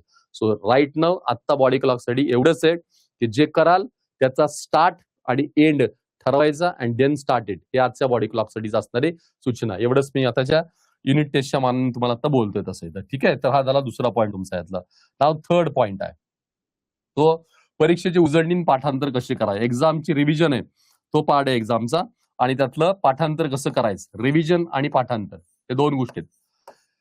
त्या दोन्ही गोष्टीवर कंटेंट लक्षात ठेवा. मी आता बोललो तुम्हाला की रिडिंग पेक्षा रिवाइज मॅटर करत. म्हणजे किती रिडिंग करता मॅटर करत नाही, किती रिवाइज करता हे जास्त मॅटर करतं. खूप जास्त. म्हणजे मी कायम मुलांना सांगतो तुमचा अटेम्प्ट आणि आमच्या 11वी-12वीच्या त्या ऑब्जेक्टिव्ह क्वेश्चनवर एमसीक्यूवर मी कायम बोलतो की नंबर ऑफ क्वेश्चन किती अटेम्प्ट करताय यापेक्षा अटेम्प्ट आणि अॅक्युरेसी रेशो तुमचा किती करेक्ट आहे याच्यावर तुमची रँक डिपेंड असते. किती अटेम्प्ट करतोय आणि किती करेक्ट येतात. 50 प्रश्न आहेत, 50 पैकी 47 अटेम्प्ट केले आणि 15च बरोबर आले, काही व्हॅल्यू नाही. पण 50 पैकी 25 अटेम्प्ट केले आणि 23 करेक्ट आले याची व्हॅल्यू आहे, त्याचा रँक आहे, त्याचं क्रेडिट्स आहे. त्यामुळे हे पक्क डोक्यात ठेवा की अटेम्प्ट आणि अॅक्युरेसी रेशो तुमचा परफेक्ट आला पाहिजे. इथं पण हीच गोष्ट तुमच्या ह्याच्यात येते की तुम्ही सगळे प्रश्न सोडवताय पण सगळे अर्धवट चुकीचे काहीतरी करताय हे महत्वाचं नाही. तुम्ही जे येत आहेत ते परफेक्ट सोडवताय हे यातलं मॅटर करेल तिथं. आता मग याच्यामध्ये काय उपयोग पडणार आहे. रिव्हिजनचा पार्ट आहे. मी जसं मग अशी बोललो की प्रत्येक क्वेश्चनच्या रिडिंगला म्हणजे प्रत्येक कॉन्सेप्टच्या किंवा त्या चॅप्टरच्या किंवा त्या स्लॉटच्या रिडिंगला क्लोजिंगला तुम्ही उजळणी तुमची टाकली पाहिजे. याचं उदाहरण दिलं तुम्हाला मी. 7:30 ते 8:30 बसत असाल तर शेवटचे 15 मिनिटं तुमचे रिव्हिजनचे पक्के पाहिजेत. त्याच्यामध्ये नो कॉम्प्रोमाइज येते. क्लिअर आहे. आता उजळणीचा भाग आम्ही कसा सेट करतोय किंवा काय ते पक्क लक्षात ठेवा. काय तिथं वर्क करताना मी त्याचा एक फ्रेम तुम्हाला सांगतो. Monday, Tuesday, Wednesday, Thursday, Friday, Saturday आणि संडेला परीक्षा आहे. नॉर्मल उदाहरण देत आणि वर्क करताना कसं करायचं असं त्याबद्दल बोलतोय. कुठलाही कॉन्सेप्ट तुम्ही शिकता, लर्न करता, तेव्हा तुम्हाला त्याचं एबीसी कोडिंग करता आलं पाहिजे. आता मगाशी मी शॉर्ट नोटवर डिटेल गेलो नाही, पण तुम्हाला एक माझा व्हिडिओ आहे शॉर्ट नोटमध्ये एबीसी कोडिंग कसं करायचं हे तुम्ही बघितलं असेल. त्याच्यामधलं लक्षात ठेवा फक्त तिथं. आणि त्यातला काही पार्ट आता तुम्हाला सांगतोय. मी एखादा कुठलाही कॉन्सेप्ट शिकलो, एखादा चॅप्टर शिकलो, त्याच्यामध्ये 10 प्रश्न आहेत. त्या 10 पैकी माझे ए कॅटेगरीत प्रश्न किती आहेत, बी कॅटेगरीत प्रश्न किती आहेत आणि सी कॅटेगरीत प्रश्न किती आहेत हे डिफाईन झालं. मग ए मधले माझे प्रश्न फॉर एक्झाम्पल 3 प्रश्न माझे ए मध्ये आहेत तिथं, 5 प्रश्न माझे बी मध्ये आहेत आणि 2 प्रश्न माझे सी मध्ये आहेत. एका चॅप्टर मधल्या 10ची माझी ही पोझिशन अशी आहे. आता रिव्हिजन करताना नेहमी काय करा, 1 वीक तुमच्या हातात आहे आणि या संडेला तुमची एक्झाम आहे. तर या आठवड्याच्या एंडला एक्झाम असताना मला जर जे काही कंटेंट करायचं त्याचं मी एबीसी रिव्हिजन कशी करायला पाहिजे, तर क्लिअर थॉट आहे यातला. वर्क करताना तुमच्या प्रत्येक डे मध्ये नेहमी वीक मधल्या रिव्हिजनच्या मध्ये पार्ट बसवतो कसा, पोझिशन्स वाईज, की जसं तुम्ही अभ्यासाला लागाल तेव्हा बुधवारी तुमचा डेलीचा अभ्यास कराल तो करालच तुमचा. तो डेली स्टडी असेल त्याला काही प्रॉब्लेम नाही किंवा त्याच्यात काही बदल करायचे नाही तिथं. पण डेली स्टडी बरोबर तुमचा डेली प्लस काय असेल, बी आणि सी या कॅटेगरीतला तुमचा स्टडी असणार आहे. म्हणजे जे बी आणि सी वाले प्रश्न आहेत हे रिवाइज करायचे आहेत. याच्यानंतर सॅटर्डेला तुमचा डेलीचा काय असेल तो भाग असेलच इथं. या सॅटर्डेच्या वर्किंग मध्ये तुमचा ए आणि बी याचं रिव्हिजन करायचे आणि संडे मध्ये बाय डिफॉल्ट ए ची रिव्हिजन अख्खीची अख्खी करायची आणि जर वेळ असेल तुम्हाला बी करा आणि गरज लागली तर काही सीचा पार्ट ऍड करा. असा वीक मध्ये प्लॅन आहे. म्हणजे जर का माझ्याकडं ए कॅटेगरीतले प्रश्न माझे परफेक्ट आहेत तर मला रविवारी जर त्या पेपरला फेस करायचं असेल तिथं, तर आठवड्याच्या अभ्यासामध्ये मी बुधवारी एकदा त्याची उजळणी करताना ए ला मी रिवाइज नाही करणार कारण ते मला येत आहेत. मी बी आणि सी मात्र सगळं रिवाइज करेन तिथं. सॅटर्डेला मी दुसरी रिव्हिजन करेल, तिथं माझा ए आणि बी हा मात्र रिवाइज करेन तिथं. आणि रविवारी मात्र सकाळी अभ्यास करताना मी अख्खा ए रीड करेन एकदम स्ट्रॉंगली आणि बी आणि सी डिपेंड्स ऑन टाइम आणि त्याच्यातला किती पार्ट करायचा याच्यावर ठरवेन तिथं. अशी तुमची बरोबर त्या चॅप्टरची उजळणी होते. असं तुमचा वीकली रिव्हिजनचा प्लॅन अख्खाच्या अख्खा सगळा बनवायला लागतो इथं. म्हणजे उजळणी ही तुमची कशा बेसनं बनणार आहे हे थोडंसं ऐकताना असं कॉम्प्लिकेटेड वाटेल, पण एकदा दोनदा तुम्ही करायला लागलात की तुम्हाला पक्क चित्र क्लिअर व्हायला लागेल. उजळणी करताना तुमचं ठरलं पाहिजे यातलं मला येतंय उत्तम कोणतं, मध्यम येते ते कोणतं, मला येत नाही कोणतं. हे जर कळलं नाही तर तुमची उजळणी फक्त येणाऱ्या भागाची होत राहते. मध्यम आणि लोअर फार तर फार मध्यमची आणि न येणाऱ्या भागाची उजळणी होत नाही आणि मग मार्क वाढत नाहीत. हा बऱ्याच जणांचा प्रॉब्लेम आहे. सो रिवाइज करताना नेहमी पहिलं सी वर वर्क, मग बी वर वर्क, मग ए वर वर्क, मग सी कधी बाजूला ठेवायचा, बी कधी डिटेल करायचा, ए कधी कॉन्स्टंट ठेवायचा, मग पुढे पुढे गेला की बीतला कुठला पार्ट ए मध्ये आणायचा आणि ए ला मग कसा होल्डवर आणायचा. हे सगळ्या एक लॉंग रिव्हिजनचे सगळे प्रोग्राम आहे तिथं. मग स्कोर अपलिफ्ट व्हायला लागतो. त्यात चेक करा तुम्ही आता 10वीत आलाय, 8वीचे टक्के, 9वीचे टक्के आणि आता 10वीला आतापर्यंत आहात. 8वीला टक्के पडले 80-82, 9वीला पण त्याच फ्रेम मध्ये, 10वीला पण त्याच फ्रेम मध्ये. का असं घडतं तिथं, तर आपण त्या सी वर आणि बी वर वेगळ्या वेळी काम करत नाही. आपल्याला येते तेच उत्तम करतो. न येणारं आणि अर्धवट येणारं याच्यासाठी आपण फार प्लॅन तयार करत नाही. तो ज्याला प्लॅन जमेल त्याचा 10वीचा स्कोर अपलिफ्ट होणार आहे. येणारी गोष्ट तुम्हाला येणारच आहे. प्रॉब्लेम मध्यम येणारा आणि न येणाऱ्यामध्ये याच्यावर काम कसं करायचं हे कळलं पाहिजे. मग तुमचा ग्रोथ होणार तिथं. त्यामुळे त्याच्यावर आपण वर्क करायचा प्रयत्न नक्की करू. सो ह्या तुमच्या फ्रेमिंग मध्ये या. हा बीसीचा भाग, नंतर हा सॅटर्डेचा भाग असणार आहे आणि या वर्किंगचा भाग. आता तुम्ही म्हणाला आम्हाला आठवड्याला रविवारी परीक्षा नाहीये, पुढच्या आठवड्यात आमची परीक्षा आहे, तर या आठवड्यात उजळणी आम्ही कशी करू. तर हे मगाशी जे उदाहरण मी तुम्हाला दिलं की 1 तास काढला तर 15 मिनिटात रिव्हिजन करा आणि 15 मिनिटात रिव्हिजन करताना मग तुम्ही ठरवा की मला एका चॅप्टरला 3 दिवस रिवाइज करायचे किंवा 3 चॅप्टर मला 3 दिवसात करायचे. मग पेपरच्या आदल्या दिवशी, पुढच्या आठवड्यात सोमवारी पेपर आहे, या आठवड्यात मी अभ्यास करतोय, आज मी सोमवार मंगळवार समजा वेळ देतोय किंवा असं गृहीत धरा की आता शनिवार आहे, आजचा दिवस गेला, उद्याचा दिवस गेला, उद्याचा येणार तुमचा अख्खा आठवडा असेल आणि 16 तारखेनंतर तुमची परीक्षा 17ला आहे. टेंटेटिव्ह सांगते मी, 1 वीक नंतर आहे. मग मंडे ट्यूजडे मी एक विषय करायचं ठरवलाय की ज्याचा पेपर माझा 17 आणि 18ला आहे, पुढच्या आठवड्यात 17-18ला आहे. मग मी सोमवार मंगळवार अभ्यास करताना कशाचा अभ्यास करू तिथं, या सोमवार मंगळवार तुमचा बी आणि सी वाला अभ्यास तुमचा डिटेल पाहिजे. म्हणजे सोमवारी तुमचा बी सी एकदम डिटेल करायचा, मंगळवारी ए बी डिटेल करायचा आणि पुढच्या आठवड्यात ज्या दिवशी पेपर असेल त्या दिवशी ए एकदम डिटेल करायचा आणि बी मात्र थोडा ऍड करायचा, गरज लागली तर सी थोडा ऍड करायचा आणि असा पेपरला पुढे फेस करता आला पाहिजे. म्हणजे वेळांची वाटणी, त्या ऍक्टिव्हिटीची वाटणी ही पण तुम्हाला जमली पाहिजे. 1 किंवा 2 विषयाला असा प्रयोग करा आणि थोडा ट्राय करून बघा. कमांड आली की 3रा विषय ऍड करा, मग 4था विषय ऍड करा. सगळ्यात विषयाला एकदम करू नका, कन्फ्युजन होण्याची शक्यता आहे. हे लँग्वेज मध्ये एबीसी नसतं, हे कुठे एबीसी असणार आहे, मॅथ्स, सायन्स आणि इतिहास बुकला. म्हणजे ग्रुप 2 आणि ग्रुप 3 याच्यामध्ये एबीसी असेल. ग्रुप 1 मध्ये एबीसी असं काही नसतं. ग्रुप ए मध्ये सगळंच करायचंय. ग्रुप 1 मध्ये सगळं करायचं. भाषामध्ये असं अर्धवट वगैरे काही नाही. फक्त ग्रुप सेकंड, ग्रुप थर्डला ही स्ट्रॅटेजी बोललो, या टाईपनं तुम्ही बसू शकाल. हा झाला तुमचा उजळणीचा भाग असणार आहे. पाठांतर हा कॉन्सेप्ट आहे की जो बाय डिफॉल्ट तुमच्या अभ्यासाच्या प्रक्रियेमध्ये गेल्या अनेक वर्षापासून आलेला आहे. त्यामुळे तुम्हाला ती लागलेली कदाचित सवय असेल. वाईट आहे असं मी म्हणणार नाही. प्रॉब्लेम पाठांतरात नाही, प्रॉब्लेम पाठ केलेलं आठवण्यात आहे. आणि मग नेमकं ते काम बिघडतं. पाठ करणं प्रॉब्लेमॅटिक नाहीये. पाठ केलेलं न आठवणं किंवा ऐन वेळेस न आठवणं हा प्रॉब्लेम आहे. आणि ह्याच्यासाठी तुम्हाला एक मेथड सेट करावं लागेल. कुठलंही पाठांतर फक्त मगिंग किंवा फक्त ओरली करू नका. पाठांतराला रायटिंगचा भाग सपोर्ट द्या तिला आणि असं कंबाईन करा. म्हणजे तुम्ही एखादं व्याख्या वाचली आणि पाठ केली भरपूर 2, 3, 4 वेळा खूप पाठ केली. पाठ केल्यानंतर लगेच ती नंतर लिहायचा प्रयत्न करा. म्हणजे त्या व्याख्येला तुम्हाला पाठांतर झाल्यानंतर मध्ये मांडत काही करता आला पाहिजे, तसं लिहिता आलं पाहिजे. असं करत करत गेलात सो पाठांतर प्रॅक्टिस, पाठांतर रायटिंग असं कॉम्बिनेशन झालं तयार की मग कॉन्क्रीट आठवायला लागेल. म्हणजे रिकॉल नाही झालं तर लिहिलेली गोष्ट तुम्हाला आठवायला मदत करते आणि मग ते लक्षात राहायला एकदम चांगली मदत होते. शॉर्ट ट्रिक्स आहेत किंवा शॉर्टकट आहेत याच्यावर पण काम तुम्हाला करायला पाहिजे की जे शॉर्टकट किंवा शॉर्ट ट्रिक तुम्हाला खूप सोपे होतील आणि तुम्हाला ते रिकॉल करायला मदत करतील. त्यामुळे पाठांतरामध्ये अख्खच्या अख्खं लेंदी करायच्या ऐवजी त्याला थोडं शॉर्ट फॉर्म मध्ये करा. मग रिपीटेडली वाचा आणि रिपीटेडली वाचलं म्हणजे पाठ करा आणि त्यानंतर पाठांतराचं क्लोजिंग लिखाणाला सपोर्ट त्याचा द्या आणि मग तो कंटेंट क्लोज करा. असं केलं तर पाठांतरामध्ये प्रॉब्लेम येणार नाही. बिंदास करायला हरकत नाही.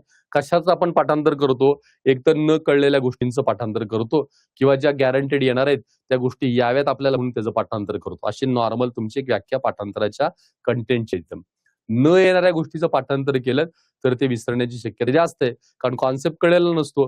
फक्त मगिंग करतो आपण, पाठ करतो, डोक्यात ठेवतो. ऐन वेळेला तो क्लिक होत नाही. पहिला शब्द नाही आठवला की पुढचं काही आठवत नाही आणि ते काम सगळं बिघडतं.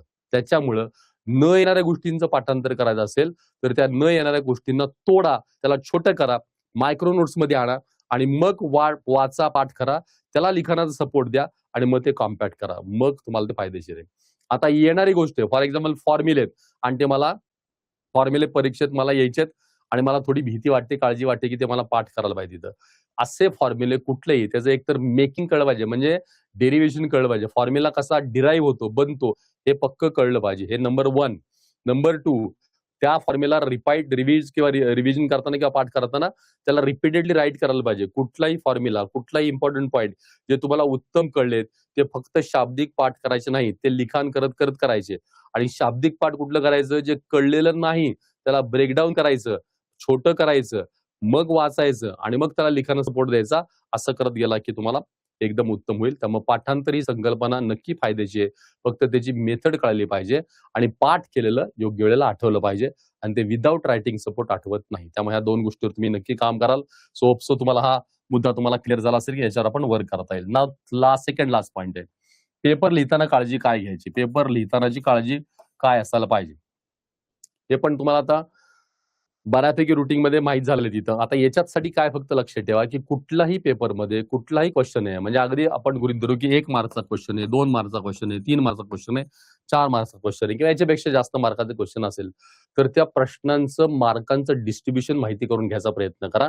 फॉर एक्झाम्पल 3 मार्काचा एखादा क्वेश्चन आहे तर त्या 3 मार्काच्या क्वेश्चन मध्ये डिस्ट्रीब्युशन कसं आहे की कुठल्या पॉईंटला अर्धा मार्क आहे, कुठल्या पॉईंटला पुढचा अर्धा मार्क आहे, मग कशाला 1 मार्क आहे, त्याच्यानंतर मग परत 2 मार्क, अर्धा परत मार्क कशाला तिथं, म्हणजे हा जनरली तुम्हाला परत लक्ष येईल. याला अर्धा 1 मार्क तुमचा आहे तिथं आणि मग त्याच्यानुसार आपल्याला आयडिया येते की हा ह्याला 1 मार्क आहे. अशाप्रमाणे शेवटच्याला अर्धा मार्क आहे. असं तुम्हाला पक्क कळेल तिथं. हा 1, 2, 3 याच्यामध्ये जास्त वर्किंग करताना तुम्हाला कळू शकेल की यातला 1 पार्ट गेला. तर हा 1 मार्क, हा 2रा मार्क आणि 3रा मार्क आहे. मग एस्पेशली मॅथ्स मध्ये कळतं तुम्हाला की काही ठराविक जे प्रश्न तुमचे आहेत की ते 100% त्या प्रश्नामध्ये काय की पूर्ण वाक्याला उत्तराला मार्क तुम्हाला असतात, युनिटला तुम्हाला मार्क असतात तिथं. हे पक्क कळलं पाहिजे. म्हणजे त्या प्रश्नांच्या मार्कांचं डिस्ट्रीब्युशन कळलं तुम्हाला की पेपरची काळजी लिहिताना तुम्हाला अख्खी कळायला की जर हे मी मुद्दे असे नाही लिहिले तर माझा मार्क जाणार आहे. की एखाद्या गोष्टीतला स्टार्टिंग मधलं मी तिथं काही एखादा फॉर्म्युला नाही लिहिला तर मार्क जाणार आहेत माझे. नंतर फॉर्म्युलामध्ये मी व्हॅल्यू पुटअप नाही केला, प्रॉपर वेनी कन्वर्ट नाही करून गेला, मार्क जाणार आहे. नंतर पुढचा मधला कंटेंट जो काही लिहायचा आहे तो त्या फ्रेम मध्ये नाही केला, तिथं मार्क जाणार आहे. तिथं उत्तर आलं माझं तर त्याला मार्क मिळणार आहेत. पण तेच उत्तर मी पूर्ण वाक्यात नाही लिहिलं तर हा माझा मार्क जाणार आहे. हे जेव्हा तुम्हाला लक्षात यायला लागतं तेव्हा तुमची पेपर लिहिण्याची अॅक्युरसी आणि परफेक्शन वाढायला लागतं. पेपर लिहिताना काय परफेक्शन आणि अॅक्युरसी हे 2 शब्द लक्षात ठेवा तिथं. लिहून ठेवा मी काय बोललो ते. परफेक्शन आणि अॅक्युरसी. परफेक्शन परिपूर्णता, अॅक्युरसी म्हणजे त्यातला अचूकपणा आहे, तो फार महत्वाचा आहे. एकदा अचूकपणा कळायला लागला आणि त्याच्यातलं परिपूर्णता तुम्ही गाठायला लागला, की paper out of out mark तुम्हाला द्यायला लागतो. सगळ्या विषयांमध्ये कुठल्याही पेपरमध्ये या मार्कांच्या सिस्टीमची जेव्हा तुम्ही माहिती घ्याल आणि त्याच्याच तुम्ही अंदाज घ्याल, तिथं तुम्ही पेपर एकदम उत्तम लिहायला लागाल. मग काही फ्रेमिंग असतात, जसं उत्तर लिहिताना काही पॉईंटमध्ये उत्तर लिहायचे, रोमन पॉईंट असतात, त्या रोमन पॉईंटमध्ये उत्तर लिहायचे. तुम्हाला 1, 2, 3, 4 काय असेल ते पॉईंटमध्ये हे 2 शब्द लक्षात ठेवा तिथं. लिहून ठेवा मी काय बोललो ते. परफेक्शन आणि अॅक्युरसी. परफेक्शन परिपूर्णता, अॅक्युरसी म्हणजे त्यातला अचूकपणा आहे, तो फार महत्वाचा आहे. एकदा अचूकपणा कळायला लागला आणि त्याच्यातलं परिपूर्णता तुम्ही गाठायला लागला, की paper out of out mark तुम्हाला द्यायला लागतो. सगळ्या विषयांमध्ये कुठल्याही पेपरमध्ये या मार्कांच्या सिस्टीमची जेव्हा तुम्ही माहिती घ्याल आणि त्याच्याच तुम्ही अंदाज घ्याल, तिथं तुम्ही पेपर एकदम उत्तम लिहायला लागाल. मग काही फ्रेमिंग असतात, जसं उत्तर लिहिताना काही पॉईंटमध्ये उत्तर लिहायचे, रोमन पॉईंट असतात, त्या रोमन पॉईंटमध्ये उत्तर लिहायचे. तुम्हाला 1, 2, 3, 4 काय असेल ते पॉईंटमध्ये लिहायचे. मध्ये एखादं वाक्य तुमचं असं असेल की पूर्ण लिहून झालं आणि तुम्ही वर्कमध्ये आला असं गृहीत धरायचं. पहिलं वाक्य त्याच्यामध्ये तुम्ही लिहिलेत आणि हे पूर्ण वाक्य पहिलं झालं, हे दुसरं वाक्य झालं, तिसरं वाक्य इथं संपलं. इथं संपल्यानंतर तुम्हाला सेकंड पॉईंट सुरू करायचं. मग सेकंड पॉईंट सुरू करताना तो तुमचा पॉईंट इथं ऍड नाही करून चालणार, तो तुम्हाला इथं मांडला पाहिजे. दुसरा पॉईंट इथं मांडला पाहिजे. मग परत याचं वाक्य आलं, इथपर्यंत वाक्य इथं संपलं. थर्ड पॉईंट तुम्हाला याच्या खालीच घेतला पाहिजे. असे बरोबर आहेत. कधी रोमन अंक लिहायचे, कधी नंबर 1, नंबर 2 रेग्युलर अंक लिहायचे, हे पण तुमचं ठरलं पाहिजे. कॅपिटल रोमन कधी लिहायचे, 1, 2 हे ठरलं पाहिजे. हे तुम्हाला बऱ्याच वेळा माहित नसतं की कधी कुठले कुठले अंक टाकायचे, स्मॉल कधी, कॅपिटल कधी काय, हे फ्रेम पण कळलं पाहिजे. हे फार मॅटर करेल तुम्हाला. यानंतर प्रेझेंटेशन मध्ये अंडरलाईन करायचे, कुठल्या कुठल्या शब्दांना अंडरलाईन करायचे, अंडरलाईन करताना कुठला पेन वापरा, पेन्सिल वापरा, याचा पण फार महत्वाचा भाग सगळा आहे. हे सगळं समजणं गरजेचं आहे. तेव्हा सगळ्यात पहिली गोष्ट, पेपर लिहिताना काळजी घेताना पहिली नंबर 1 काळजी तुम्हाला काय असायला पाहिजे, तर पहिला हस्ताक्षराची काळजी पाहिजे. नंबर 1 तुमचा हँड रायटिंगची काळजी घेतली पाहिजे. उत्तम आणि चांगलंच काढलं पाहिजे, हा त्यातला बाय डिफॉल्ट गरज आहे. पण अतिशय उत्तम नाही, सुंदर अक्षर नाहीये, काही हरकत नाही. तर मग काळजी घ्या, काय त्यातनं घ्या की थोडंसं वळणदार काढायचा प्रयत्न करा आणि त्याला एक सपोर्ट फक्त काय, की खाडाखोड करू नका. वाक्याच्या वरती रेषा, ज्या डोक्यावर रेषा मारतो आपण, ते लिहिणं गरजेचं आहे. हे नॉर्मल आहे, ते दिसायला थोडं सोबर दिसेल. हा एवढा तरी पाठ पहिला करत असेल. नंबर 2 पेपर लिहिताना काय, की तुम्हाला पेपरला मिळणाऱ्या प्रत्येक प्रश्नाच्या मार्कांचं डिस्ट्रीब्युशन माहिती पाहिजे, की त्या अनुषंगाने तुम्ही ते सगळे मुद्दे बरोबर मांडाल आणि तुम्हाला ही गॅरंटी येईल की अख्खं लिहिलेलं उत्तर मी पैकीच्या पैकी मार्क मिळण्याच्या अनुषंगाने मांडलं, तिथं मला मार्क मिळणार आहेत. नंबर 3 त्याच्यातला भाग दिसेल, मी त्या उत्तराला जे काही हायलाईट करायचंय, थोडं डेकोरेटिव्ह करायचंय, थोडं अट्रॅक्टिव्ह करायचंय, लक्ष अटेन्शन ओरिएंटेड येईल असं करायचंय, त्यासाठी मला हायलायटर्स किंवा मला इंडिकेटर्स ते माझे अतिशय महत्वाचे ते असायला पाहिजे. हे 3 गोष्टी आहेत तिथं. ह्या प्रॉपर गोष्टी झाल्या की क्लिअर होईल. नंबर 4, उत्तर अनावश्यक म्हणजे विनाकारण लेंदी नाही करायचं आणि विनाकारण इन शॉर्ट नाही करायचं. जे अपेक्षित आहे, गरजेचं आहे, हे उत्तर मांडता आलं पाहिजे. अशा 3-4 स्पेसिफिक गोष्टी जर तुम्ही तयार केल्या आणि त्याचं डोळ्यासमोर तुम्ही उत्तर ठेवून द्यायला प्रयत्न केला, एकदम क्लासिक तुमचा पेपर दिसायला लागेल. काही प्रॉब्लेम नाही, काही नाही.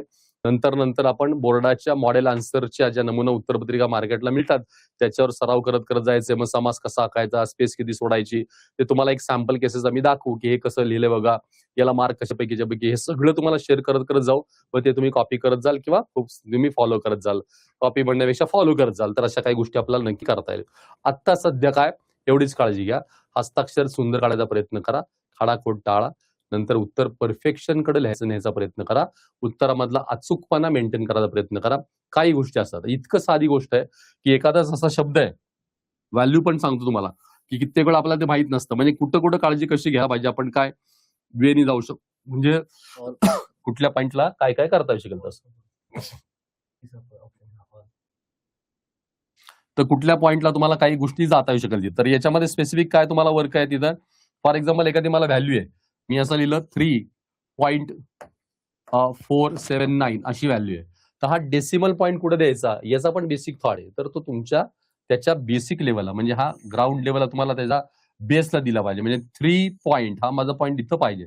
3.479 हा माझा त्याचा डेसिमल पॉईंट पाहिजे. म्हणजे डेसिमल पॉईंट देण्याच्या जागांच्या पासून प्रत्येक गोष्टीच्या फ्रेमिंग पर्यंत मांडणं, इतकी अॅक्युरेसी काही गोष्टी घ्यावी लागते. इथं कोणता कॉन्सेप्ट कसं पाहिजे, हे सगळं पाहिजे. हे हळूहळू अनुभवानं, थोडं अभ्यासानं आणि थोडं माहितीनं तुम्हाला हे नक्की कळायला लागेल. तर याच्यावर पण आपण थोडं वर्क करत करत जाऊ.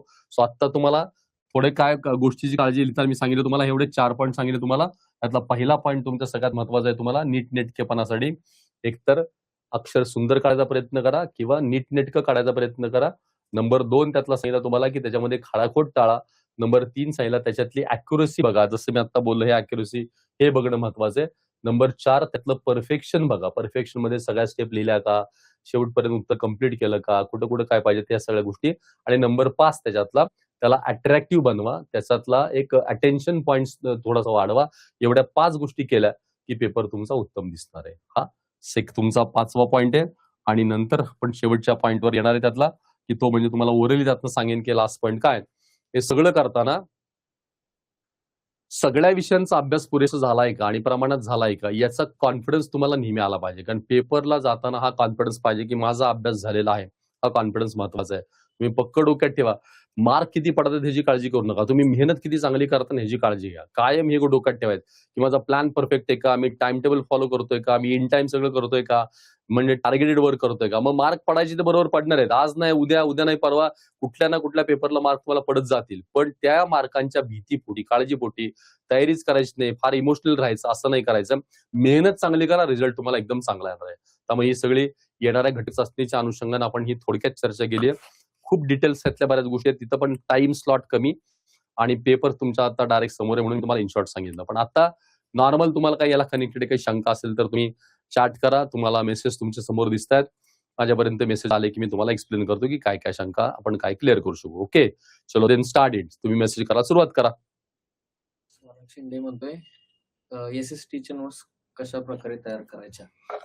कोणत्या नोट्स? एसएसटीच्या नोट्स कशा प्रकारे. एसएसटीच्या नोट्स तयार करताना काय काळजी घेतली पाहिजे सी लक्षात घ्या. एसएसटीच्या नोट्स करताना त्या एसएसटी मध्ये प्रत्येक जो क्वेश्चन आहे, फॉर एक्झाम्पल कोणताही लॉंग क्वेश्चन 8 ते 10 मध्ये उत्तर लिहायचं आहे तिथं, तर मी मगाशी दिलं तशी फ्रेम त्यातली प्रश्न लिहायचा, त्याची अख्खी सगळी प्रश्नाची पूर्ण उत्तर लिहायचं आणि त्यातले मेन पॉईंटचे 2-3 पॉईंट कडेला काढायचे त्या 30% जागेमध्ये आणि ती नोट त्यात कम्प्लीट करायची. आता जॉग्राफीच्या नोट्स करताना काय करायला लागेल तुम्हाला की त्याचा पाय डायग्राम आहे, फ्लो चार्ट आहे, ट्री डायग्राम आहे, याचा फ्रेमिंग तयार करायचं. काही ठराविक प्रश्नांची उत्तरं फ्लो डायग्राम मध्ये घ्यायची, काहींची पाय डायग्राम मध्ये घ्यायची, काहींची ट्री डायग्राम मध्ये घ्यायची आणि अशी कन्वर्ट करायची. म्हणजे 2-3 टाईप मध्ये कन्व्हर्जन. पूर्ण उत्तर लिहायचं, त्या उत्तराच्या शेजारी त्याचे महत्वाचे शब्द लिहायचे, आलेल्या महत्वाच्या शब्दांना परत एका फ्रेम मध्ये टाकायचं. म्हणजे कुठलाही फ्लो मध्ये म्हणजे तुम्हाला जसं कल्पना माहिती आहे तिथं की जसं फ्लो डायग्राम आहे तर तुम्ही फ्लो डायग्राम करू शकता. पॉईंट तुम्हाला काय लिहिता येईल असे काही पॉईंट तुम्हाला मांडता येतात. पाय डायग्राम मध्ये तुम्ही कन्वर्ट करू शकाल की एखादा पॉईंट असेल तर तुम्हाला याचा प्रमाणात काय मांडायचंय असं पाय डायग्राम मध्ये कन्वर्जन करता येईल. त्यानंतर ट्री डायग्राम आहे, ट्री डायग्राम मध्ये तुम्ही मांडू शकाल की बेस काय लिहिला, पॉईंट लिहिले, काही पॉईंट लिहिले इथपर्यंत करता शिकेल. बाकी वेगळे आहे कॉन्सेप्शुअल मॅप मध्ये जसं आपण वेगळ्या फ्रेमिंग मध्ये मांडतो असं करू शकाल तिथं. पण इम्पॉर्टंट काय आता थेरॉटिकल नोट्स कॉन्सेप्टच्या नाही काढायच्या, नोट्स काढायच्या क्वेश्चन आन्सरच्या काढायच्या. कॉन्सेप्टच्या नाही. ते कधी काढायला पाहिजे होत्या त्या तुमच्या त्या मधले मे महिन्यात होता ना त्या दरम्यान काढल्या असतात. आता वेळ तुला मिळाल तर काढ, पण शक्यतो आता क्वेश्चन आन्सरच्या डायरेक्ट नोट्स काढायला सुरुवात कर एसएसटी ला. त्याचे सॅम्पल मी तुम्हाला ग्रुपवर शेअर करतो किंवा आपल्या ऍपवर शेअर करतो. त्याचे 1-2-3 सॅम्पल, 1-2 इतिहास, 1-2 भूगोल, त्याला फॉलो कर, पक्क लक्ष देईल. नाही कळलं परत कॉल कर, विचार. नेक्स्ट. आर्याला मॅथ्सचा प्रॉब्लेम आहे. मॅथ्स समजत नाही, थोडस समजायला अवघड जात आहे. पहिलं समजत होतं, मॅथ्स 2 थोडस अवघड जाते. आर्या तुझा मॅथ्सचा प्रॉब्लेम असं म्हणतेस तू. मॅथ्स मध्ये अल्जेब्रा, जॉमेट्री असं काय मेन्शन केलंय? हा मॅथ्स 2. मॅथ्स टू ना शॉर्ट ट्रिक वर खूप करायला लागतंय आणि ते अंडरस्टँडिंग म्हणजे आता त्याच्या 2 भाग आहेत. तर शिकवणाऱ्या शिक्षकांनी पण अतिशय आयडियल वेनी शिकवलं पाहिजे, इंटरेस्टिंगली शिकवलं पाहिजे आणि तुमचा पण बेस पण चांगला पाहिजे. 9 साईडचा बेस चांगला पाहिजे.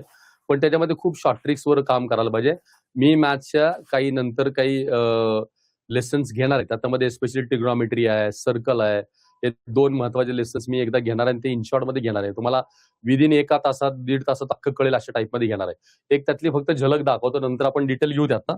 म्हणजे तुमचं आता मेन्सुरेशन झालं असेल तर मला माहित नाही झालंय का नाही तिथं. Sorry, trigonometry. तर ट्रिग्नोमेट्री मध्ये तुम्ही आता बेसिक वर्किंग शिकला असाल, त्याच्यामध्ये sign, cos, tan, cot, sec, cosec हे जे तुम्हाला काही रेशोचे अँगल माहिती आहे तिथं.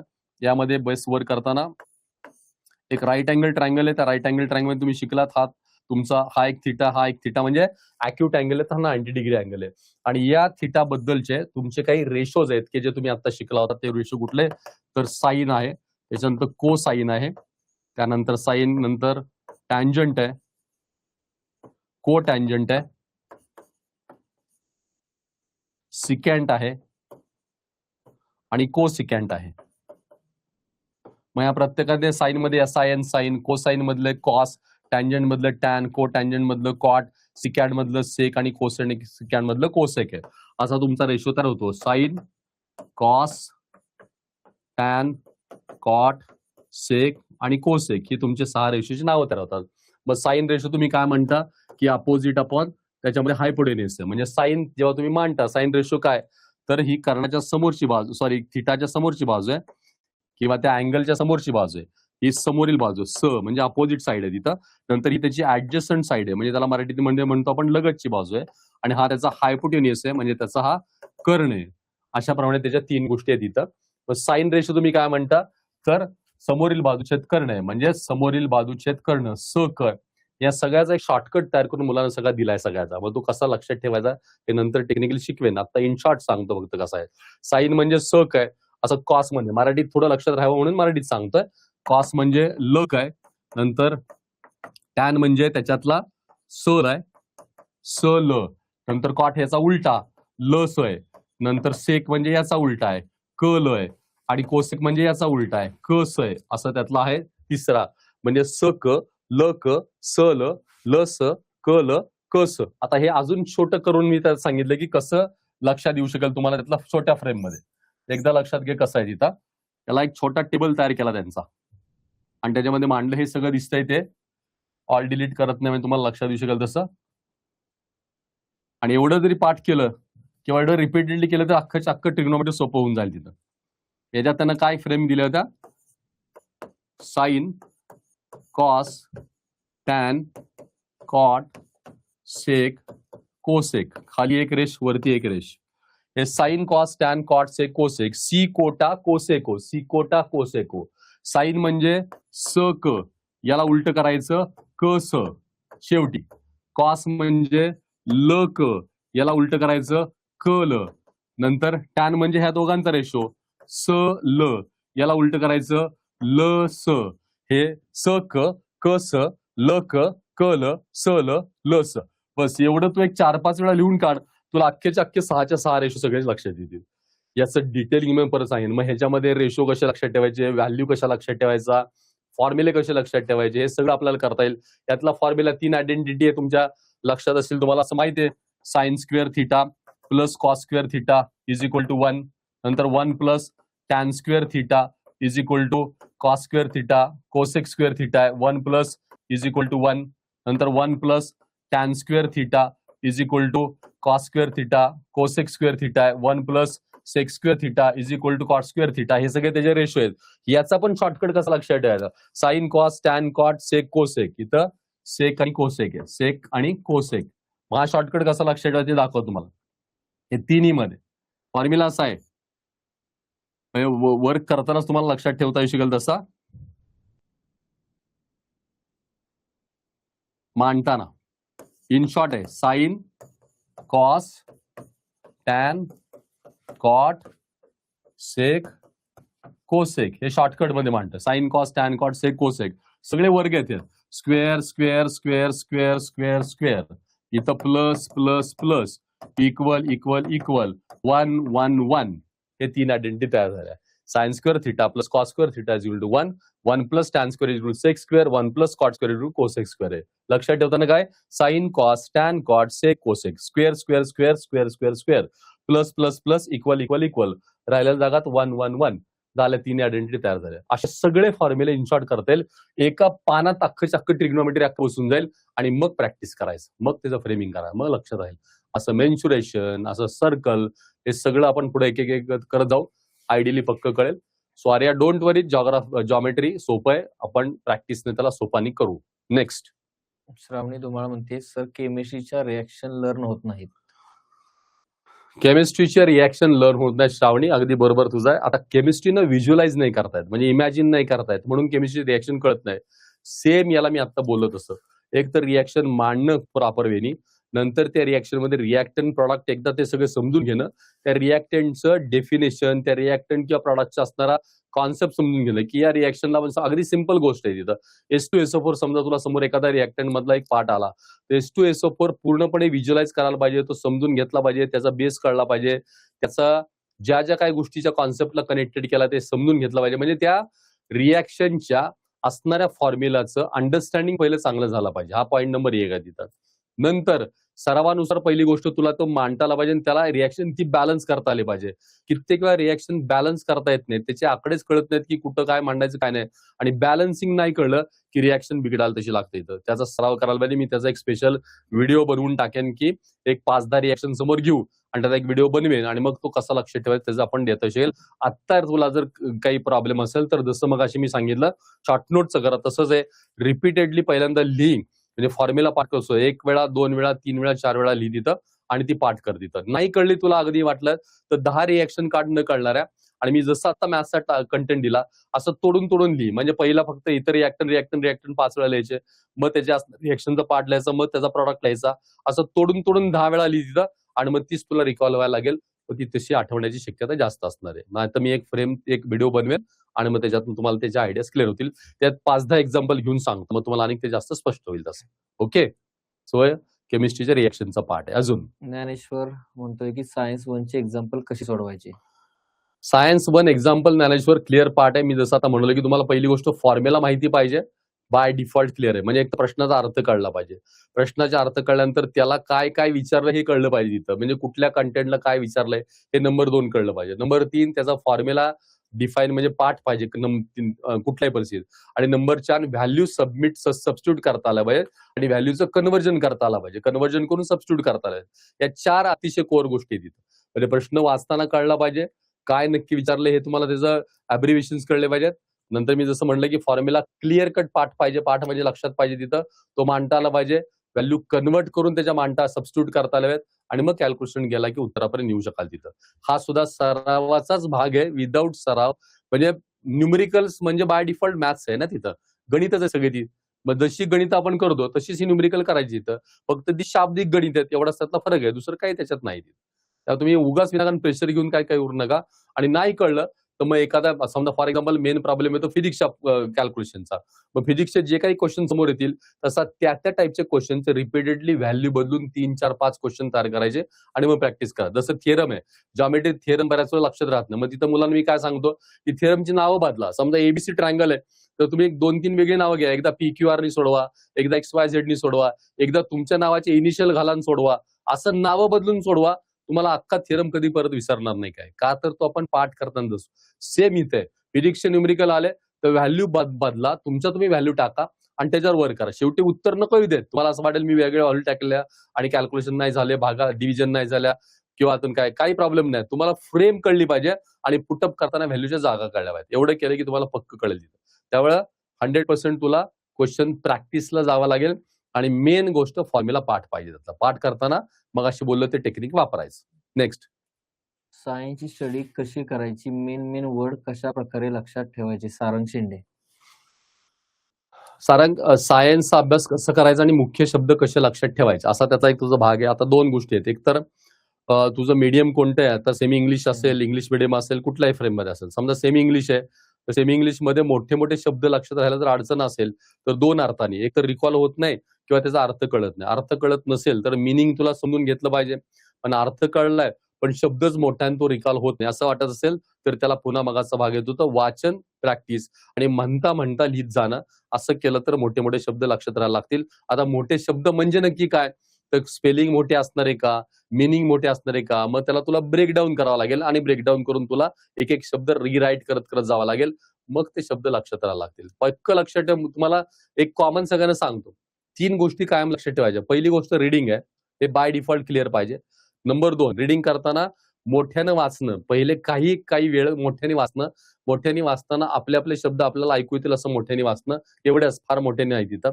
नंबर 2 मनात वाचणं, ही दुसरी प्रक्रिया आहे तिथं. नंबर 3 वाचता वाचता लिहिणं, ही नंबर 3 प्रक्रिया. आणि नंबर 4 लिहिताना ब्रेकडाऊन करत करत लिहिणं. ह्या 4 वेगळ्या मेथड आहेत, 4 वेगळ्या प्रॉब्लेमसाठी जे असणार आहे. ज्याला सब्जेक्टची भीती वाटते त्यांनी मोठ्याने वाचायला सुरुवात करा. ज्याला विषयाची भीती वाटते त्यांनी मोठ्याने वाचायला सुरुवात करा. ज्याला विषय चांगला कळतो पण पाठांतर होत नाही त्यांनी मनात वाचायला सुरुवात करा तिथं. ज्याला वाचन होतं, पाठांतराची सवय तिथे आहे पण रिकॉल होत नाही त्यांनी वाचता वाचता लिहायची सराव सुरू करा. तिथं वाचता वाचता लिहायचं प्रॅक्टिस करा. बक्क पाय डिफॉल्ट व्हायला लागले. या 3 तर मेथड तुम्ही पक्के अप्लाय करा. त्यातनं तुम्ही बाहेर पडायला लागाल. आठवत नसेल तर वाचनाबरोबर लिखाण पाहिजे. लक्षात राहत नसेल तर डीप रिडिंग तुमचं पाहिजे. म्हणजे पाठांतराच्या लेवलनी तुम्हाला वाचत गेलं पाहिजे ते मनात वाचायचं. आणि विषयांची भीती वाटत असेल तर लाऊडली वाचा. भीती कमी व्हायला लागेल. या 3 गोष्टींचे प्रयोग तुम्ही लावा त्याच्यात. येस. नेक्स्ट नेक्स्ट आहे सायन्सच्या नोट्स केव्हा येणार आहेत? 31 ऑगस्ट. सायन्सच्या नोट्स तुम्हाला एक 3-4 दिवसामध्ये यायला सुरुवात होऊन जाईल. सायन्सच्या नोट्स 3 ते 4 दिवसात एक चॅप्टरच्या नोट्स तुम्हाला शेअर करायला आपण सुरुवात करू. तशी आता रिसेंट तुमचे जेवढे चॅप्टर झालेत किंवा जेवढे जेवढे समोर आता आहे त्याच्या अनुषंगाने पाठवता येईल. मग तुम्हाला त्याच्या आयडियाज क्लिअर होतील. मिनिमम 3-4 डेज नंतर येतील. अंकिता शिंदे, टाइम टेबल तयार करूनही टाइम टेबल नुसार स्टडी होत नाहीये सर, तर काय करायला पाहिजे? करेक्ट. अंकिताचा करेक्ट मुद्दा. अंकिता तू परफेक्ट बोलीस. वेळापत्रक तयार होतं पण फॉलो होत नाही आणि हा सगळ्यांचा बाय डिफॉल्ट युनिव्हर्सल प्रॉब्लेम म्हणायला गेला हरकत नाही. काय नाही 100% पक्क. ह्याच्यात काय लक्षात ठेवा, टाइम टेबल तुम्ही जेवढं बनवता त्यातलं 70% ते 80%च फॉलो झालं पाहिजे. मिनिमम हे लक्षात ठेवलं पाहिजे. 100% टाइम टेबल फॉलो करायला कमांड यावी लागते त्याला वेळ लागतो. त्यामुळे तू आता वेळापत्रक पहिलं बनव. ते 50% फॉलो होऊ देत. एक आठवडाभर 50% झालं तरी चालेल. त्याच्यात डिसअपॉइंट व्हायचं नाही. मग हळूहळू 50चं 60, 60चं 70, 70चं 80, 80चं 85, 85 फार तर फार 90, 10% शॉर्टफॉल राहणार आहे. Accept it. परिपूर्ण लगेच होत नाही. बनवणं फार महत्वाचं आहे. बनवल्यानंतर इम्प्लिमेंट करायला सुरुवात करणं महत्वाचं आहे.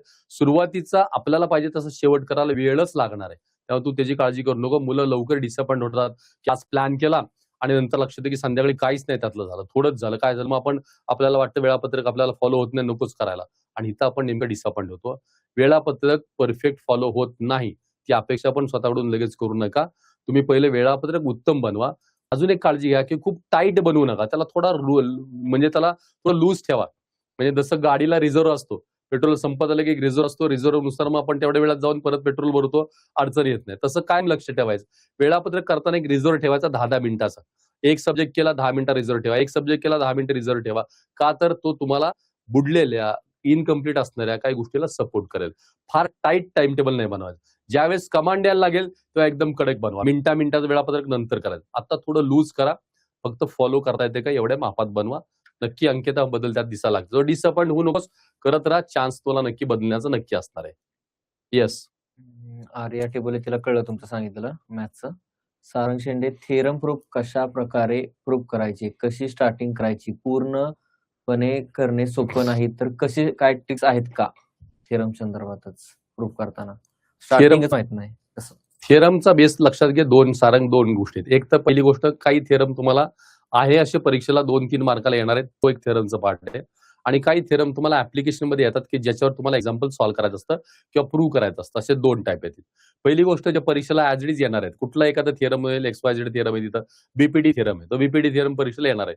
तो बीपीडी थेरम परीक्षेला ऍज इट इज येणारा 3 मार्काला आला तर तो बीपीडी थेरम तुम्हाला मांडताना त्याच्यावर तुला वेगळे काही प्रयोग करायचेच नाही. तिथं डायरेक्ट त्या थेरम मध्ये जे काही त्याच्यातले नावं दिलेत ती नावं बदल. मी जसं आता बोललो एबीसीच्या ऐवजी PQR, XYZ अशी त्रिकोणाची किंवा वर्तुळातली जी काय असतील ती नावं बदला आणि नावं बदलून 2, 3, 4 वेळा त्याचं प्रॅक्टिस कर. तो थेरम तुला पैकीच्या पैकी मार्क पक्का देईल. काही विसरणार नाही. का तर आपण तो अप्लाय करताना जेव्हा नेम चेंजिंग होतं त्यास आपण बरोबर त्याचं फ्रेमिंग मॅच करायला लागतं आणि मग कशानंतर काय, कुठं काय हे कॉर्डिनेशन आपण चेक करतो आणि ते कॉर्डिनेशन चेक करायला लागलं की तो थेरम लक्षात राहायला सुरुवात होतो. प्रयोग करून बघ, नक्की फायदा होईल. नंबर राहिला 2 की एखादा थेरम आहे ऑलरेडी प्रूव्हन आहे पण त्याला अप्लाय करायचं, एखाद्या ऍप्लिकेशन मध्ये अप्लाय करायचं. सर्कल चॅप्टर आहे, सर्कल मध्ये एखादी गोष्ट प्रूव्ह करायची आणि कुठला तरी थेरम एखादा त्यातला अप्लाय करायचं. तिथं मात्र कन्फ्युज होतं की कुठला अप्लाय करायचं कळत नाही. फर्स्ट क्लिक होत नाही. क्लिक झाला तरी तो कसा मांडायचा कळत नाही. तोच थेरम लागू पडतो का याची खात्री नसते. असं बरंचसं कन्फ्युजन होतं. याला काय करायला पाहिजे तुम्हाला, असे क्वेश्चन सगळे सिलेक्ट करून बाहेर काढले पाहिजे. हे बाहेर काढलेल्या क्वेश्चनला क्लिअर कट त्या थेरम अप्लाय करून त्याचं सोल्युशन सगळं पहिलं तयार करून घ्या. म्हणजे सॉल्ड सगळं समोर पाहिजे. आणि सॉल्ड क्वेश्चनला रिव्हर्सनी बघायचं. पहिली खालची स्टेप समजून मग वरची स्टेप, मग त्याच्या वरची स्टेप, मग त्याच्या वरची स्टेप, अशा रिव्हर्स स्टेप समजून घ्यायचा प्रयत्न करायचा. आणि असे 2, 3, 4 एक्झाम्पल समजून घ्यायचा प्रयत्न कर. आपोआप तुला थेरमचा ऍप्लिकेशनचा बेस कळायला लागेल तिथं. आणि मग कॉन्फिडन्स आला की त्या थेरमवर बेस केली. टोटल काय 17-18 सगळे थेरम आहेत. ऍप्लिकेशन मध्ये अगदी 20-22 किती काढ कॉन्सेप्ट, 15 ते 20 पेक्षा काही जास्त कॉन्सेप्ट त्याच्यामध्ये नाही. तिथं फिल्टर करून काढा किंवा एक दिवस आपण एक व्हिडिओ बनवू फक्त स्पेशली थेरमसाठीचा करूया. म्हणजे तुम्हाला आता हे एकदम तोंडावर परीक्षा म्हणून मी आता ह्याच्यात डिटेल जात नाही, पण एवढी परीक्षा झाली की आपण एक डेली फक्त व्हिडिओ एक बनवूया फक्त थेरमसाठी. जेवढे जेवढे सगळे थेरम आहेत ते सगळे थेरम त्यातनं घेऊ आणि थेरम अप्लाय कसे करायचे याची पण एक व्हिडिओ बनवून टाकू. त्यामुळे हे दोन्ही प्रश्न आपण त्यात करू. एवढ्यापुरतं एक 8-10 दिवस तुझ्या परीक्षा असेल तर मॅनेज करून टाक. नेक्स्ट वीकला मी याचा व्हिडिओ तुम्हाला पक्का देतो.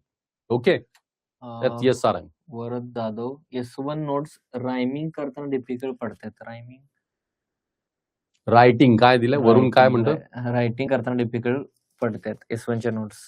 S1च्या नोट्स रायटिंग करताना डिफिकल्ट वाटतात काय? अजून क्वेश्चन थोडा क्लिअर नाही. वरून नक्की काय तुला म्हणायचं त्या तुझ्या मेसेज मध्ये क्लिअर होत नाहीये. पुढचं घेऊ मग. एक रीराईट परत टाक. Next. Anushka Shinde, science diagram question कसे करावेत? सायन्सच्या डायग्रामचे क्वेश्चन कसे करावेत म्हणजे त्या प्रश्नामध्ये तुला एक्झॅक्टली डायग्रामवर उत्तर कशी लिहायची आहेत किंवा काय काय नक्की त्या प्रश्नाचं मिनिंग काय पुढे एकदम क्लिअर थोडंसं असावं. सायन्स मध्ये असं येतं की डायग्राम स्केच करा, ड्रॉ करा आणि त्याच्यावरती काही पार्ट असतात त्याच्यावरती काही कन्सेप्ट असतात त्या रायटिंग पण करायचे असतात. दोन्ही पण पार्ट आहेत. क्वेश्चन एकदा थोडा इलॅबोरेट करून मांड. काय नाव तिचं? अनुष्का शिंदे. अनुष्का, थोडा क्वेश्चन इलॅबोरेट करून मेसेज कर, ठीक आहे. म्हणजे क्लिअर होईल. श्रावणी धुमाळ, सर स्कूल मधून रायटिंग वर्क जास्त देतात आणि सेल्फ स्टडीला टाइम मिळत नाही, मग ते मॅनेज कसं करायचं? हा मेन पॉइंट आहे. हा पण मेन पॉइंट आहे. बरोबर आहे. स्कूलमधून रायटिंग वर्क थोडं जास्त असतं. मग ते writing work plus self study याचं सगळं टाइम टेबल कसं जुळवलं पाहिजे. कारण रोजचा रोज होमवर्क असतो, ट्युशन होमवर्क, स्कूल होमवर्क आणि प्लस स्वतःचा परत अभ्यास. हे सगळी गणित जुळणं फार अवघड आहे. या प्रश्नाचं उत्तर पण मला तुला देताना जरा थोडं विचारपूर्वक दिलं पाहिजे. कारण काय जितकं मी सहज सांगेन तेवढं तुला सहज नसणार आहे. आता याच्यामध्ये काय पहिली गोष्ट तर वर्कलोड कमी होतं का बघितलं पाहिजे. शाळेतलं असणारं काम शाळेतून काही आपण कोणाला म्हणू नाही शकणार की तुम्ही कमी अभ्यास द्या, कमी होमवर्क द्या. तो बाय डिफॉल्ट देतील, तो तुम्हाला करणं गरजेचं असणार आहे. आता याच्यात एकच आहे की दिवसभराच्या स्कूल टाइम मध्ये कुठं जर काही ऑफ पिरियड मिळाले, थोडा स्लॅक पिरियड मिळाला तर तिथं काही रायटिंग कम्प्लीट करणं हा एक त्यातला भाग भरून घेण्यासारखा आहे.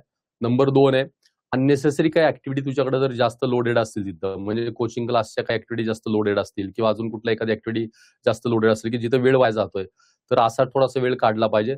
तो तिथं वापरता येईल का हा बघितलं पाहिजे. हा दुसरा त्यातला पार्ट आहे.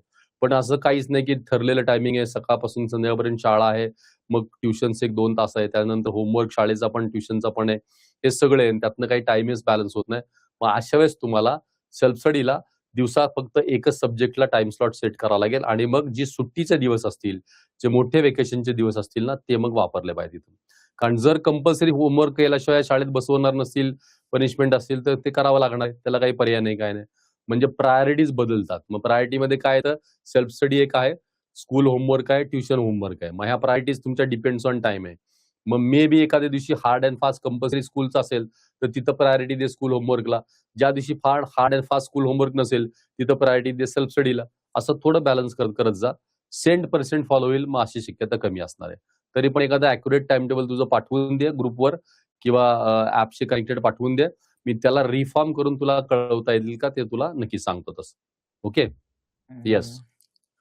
Sheetal Parande, sir science part 2 चे गिव्ह सायंटिफिक रिझन हे लक्षात कसे ठेवायचे?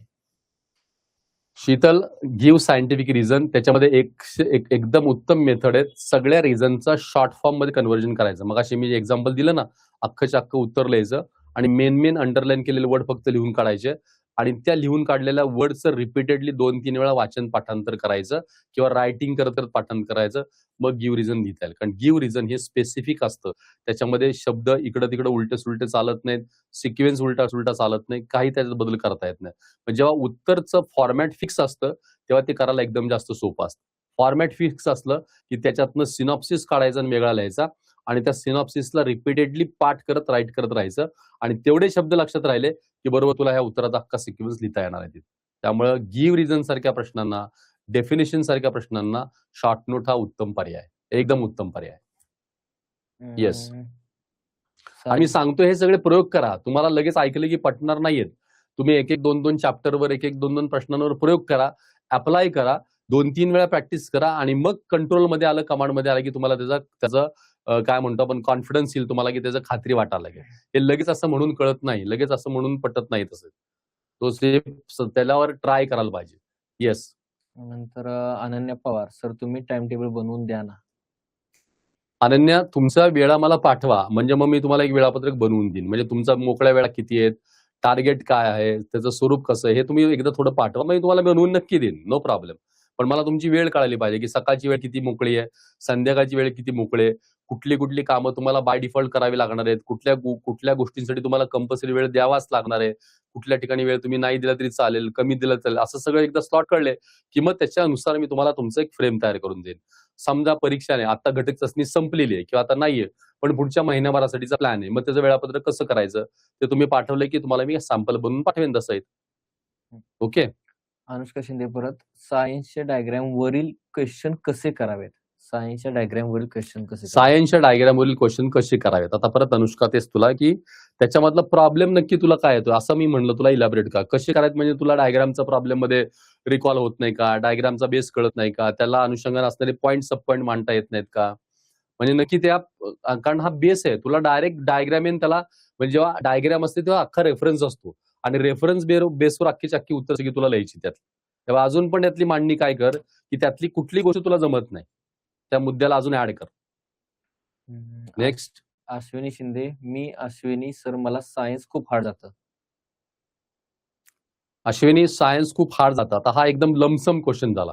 आता थोडं स्पेसिफिक टाकता आलं तर बघ की सायन्स मधला हा चॅप्टर हार्ड जातो, हा त्यातला आता त्यात फिजिक्स आहे, केमिस्ट्री आहे, नंतर तुमचं बायो आहे, त्याच्यातलं हेल्थ सायन्स आहे, नक्की त्यातलं काय हार्ड जातं, त्याच्यानंतर हार्ड जातात म्हणजे तो विषय आठवत नाही का, त्याचे शब्द कळत नाही का, त्याचे मिनिंग कळत नाही का, त्याला थोडं डिटेलिंगकडे गेलात ना म्हणजे मला उत्तर स्पेसिफिक देता येईल. आता तुमचं कॉमन प्रश्नाला उत्तर मी स्पेसिफिक देऊ नाही शकणार ना.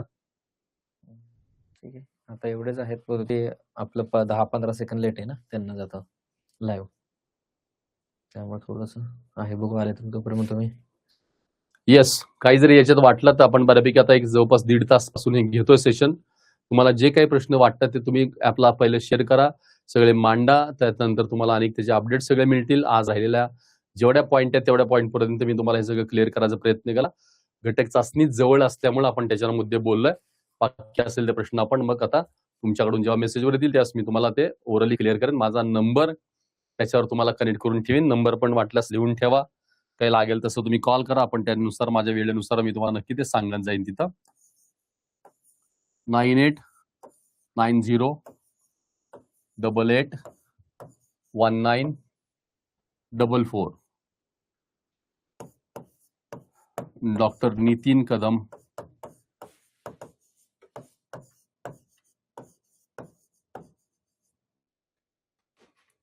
हम्म. 9890881944. प्रश्नाला एक, अंकिता शिंदे, रीडिंग करताना सगळं काही इम्पॉर्टंट वाटतं, तर शॉर्ट नोट्स कशा तयार करायच्या? हिस्ट्री आणि जिओग्राफी रीडिंग करताना सगळं काही इम्पॉर्टंट वाटतं, तर त्याच्या शॉर्ट नोट्स कशा तयार करायच्या? हा अंकिता, तुझा आत्ताचा प्रश्न बरोबर आहे की वाचताना सगळंच महत्वाचं वाटतं, मग त्याची शॉर्ट नोट कशी बनवली पाहिजे, काय काय करायला नक्की पाहिजे. तर खरं तर हा वाचतानाचा तुला हा पहिला वाटणारा व्ह्यू आहे की सगळंच इम्पॉर्टंट वाटतं, पण असं ऍक्च्युअली नसतं ना. त्या शब्दातले महत्वाचे काही गोष्टी नक्की फिल्टर करता येतात. मग पहिल्यांदा दुसऱ्यांदा तुला कदाचित अंडरलाईन करण्याचं प्रमाण थोडं जास्त राहील तिथं. म्हणजे एका ओळीमध्ये समजा 3च महत्वाचे शब्द आहेत, मे बी तुझ्याकडून 4 किंवा 5 शब्दांना अंडरलाईन होईल आणि मग तेवढंच तुला वेगळं लिहिताना थोडं लेंदी होईल. नंतर सराव करत करत गेलीस की तुला लक्षात येईल अनेक ते स्पेसिफिक छोटं होतं आणि ते इन शॉर्ट मांडता येतं ना. असं करत करत तू फिल्टर लावू शकशील तिथं. मेन काय करायचंय, अंडरलाईन करायचे, म्हणजे वाचायचं, उत्तर वाचायचं, अंडरलाईन करायचे आणि तेवढेच शब्द वेगळे लिहून काढायचे. ही शॉर्ट नोटची मेथड आहे. म्हणजे इम्पॉर्टंट शब्दांना अंडरलाईन करणं, अंडरलाईन केलेल्या शब्दांना वेगळं लिहून काढणं, ही शॉर्ट नोटची मेथड त्याच्यातली. सुरुवातीला असं घडतं की जास्त अंडरलाईन होत राहतात तिथं, पण सरावाने हळूहळू तुला महत्वाचे शब्द कळायला लागतील आणि मग उत्तरानंतर ती छोटी व्हायला नक्की सुरुवात होईल.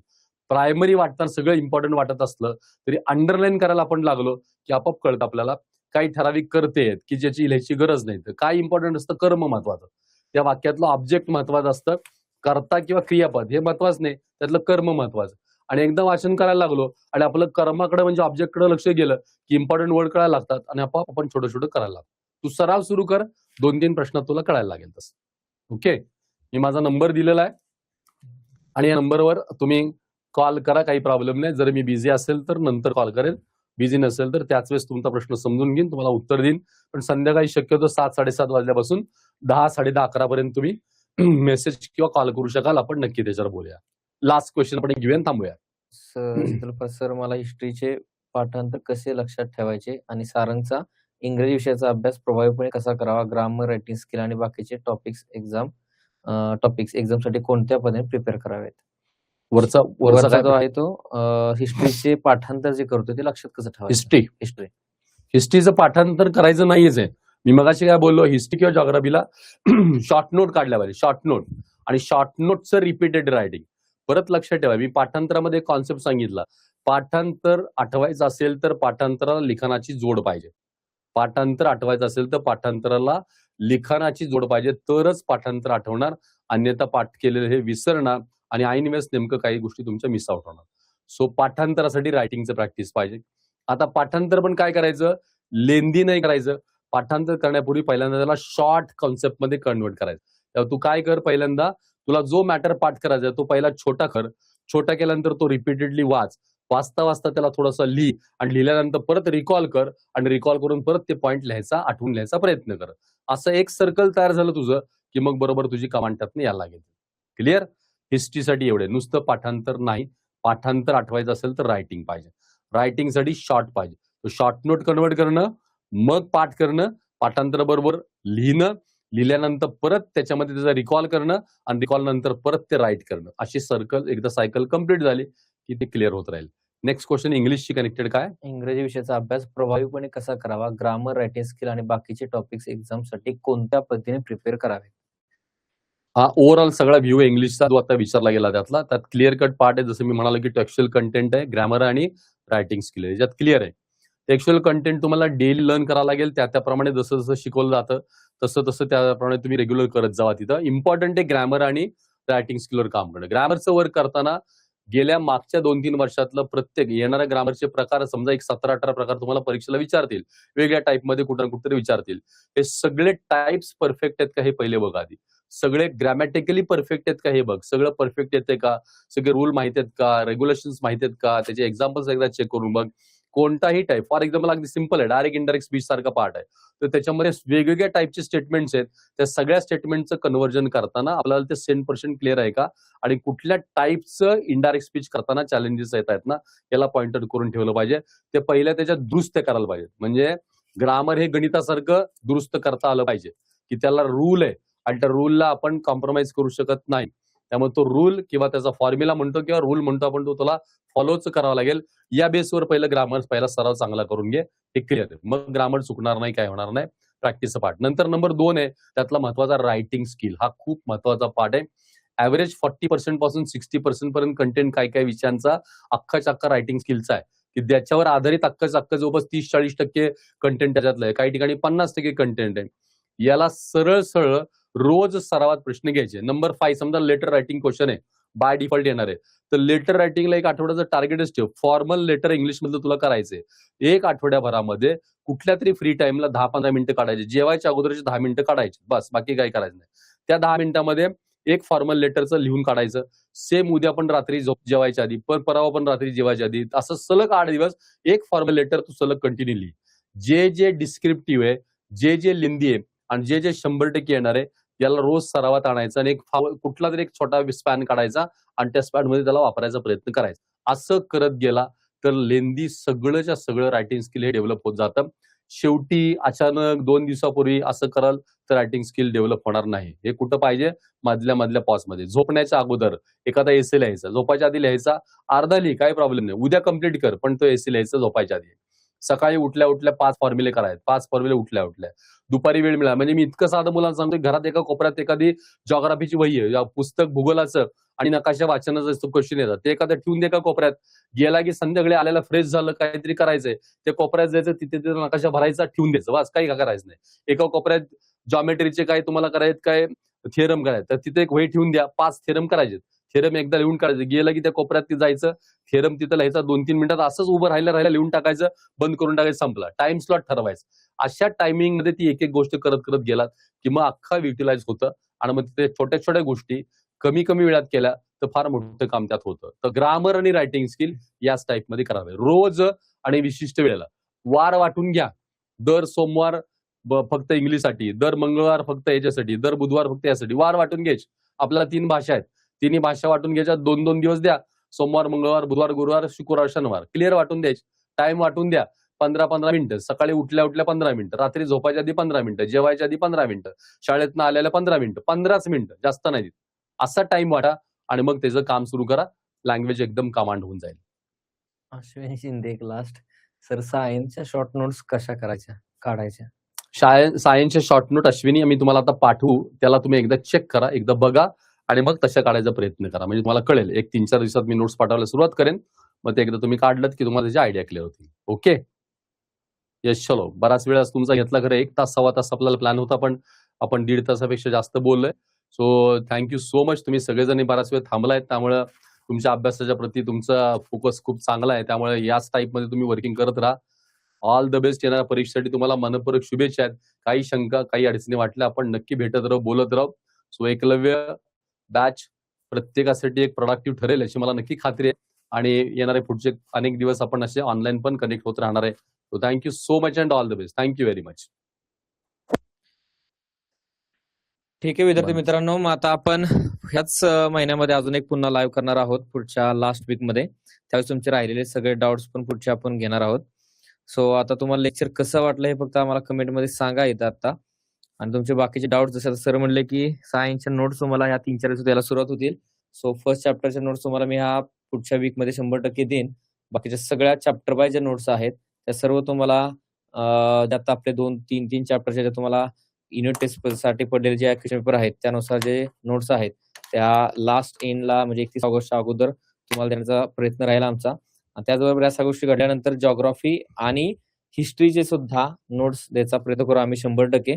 बट त्या ठिकाणी तुम्हाला जे आता सुरुवातीला सांगितलं की 2 चॅप्टरच्या नोट्स 100% पडल्यात विथ अँसर की.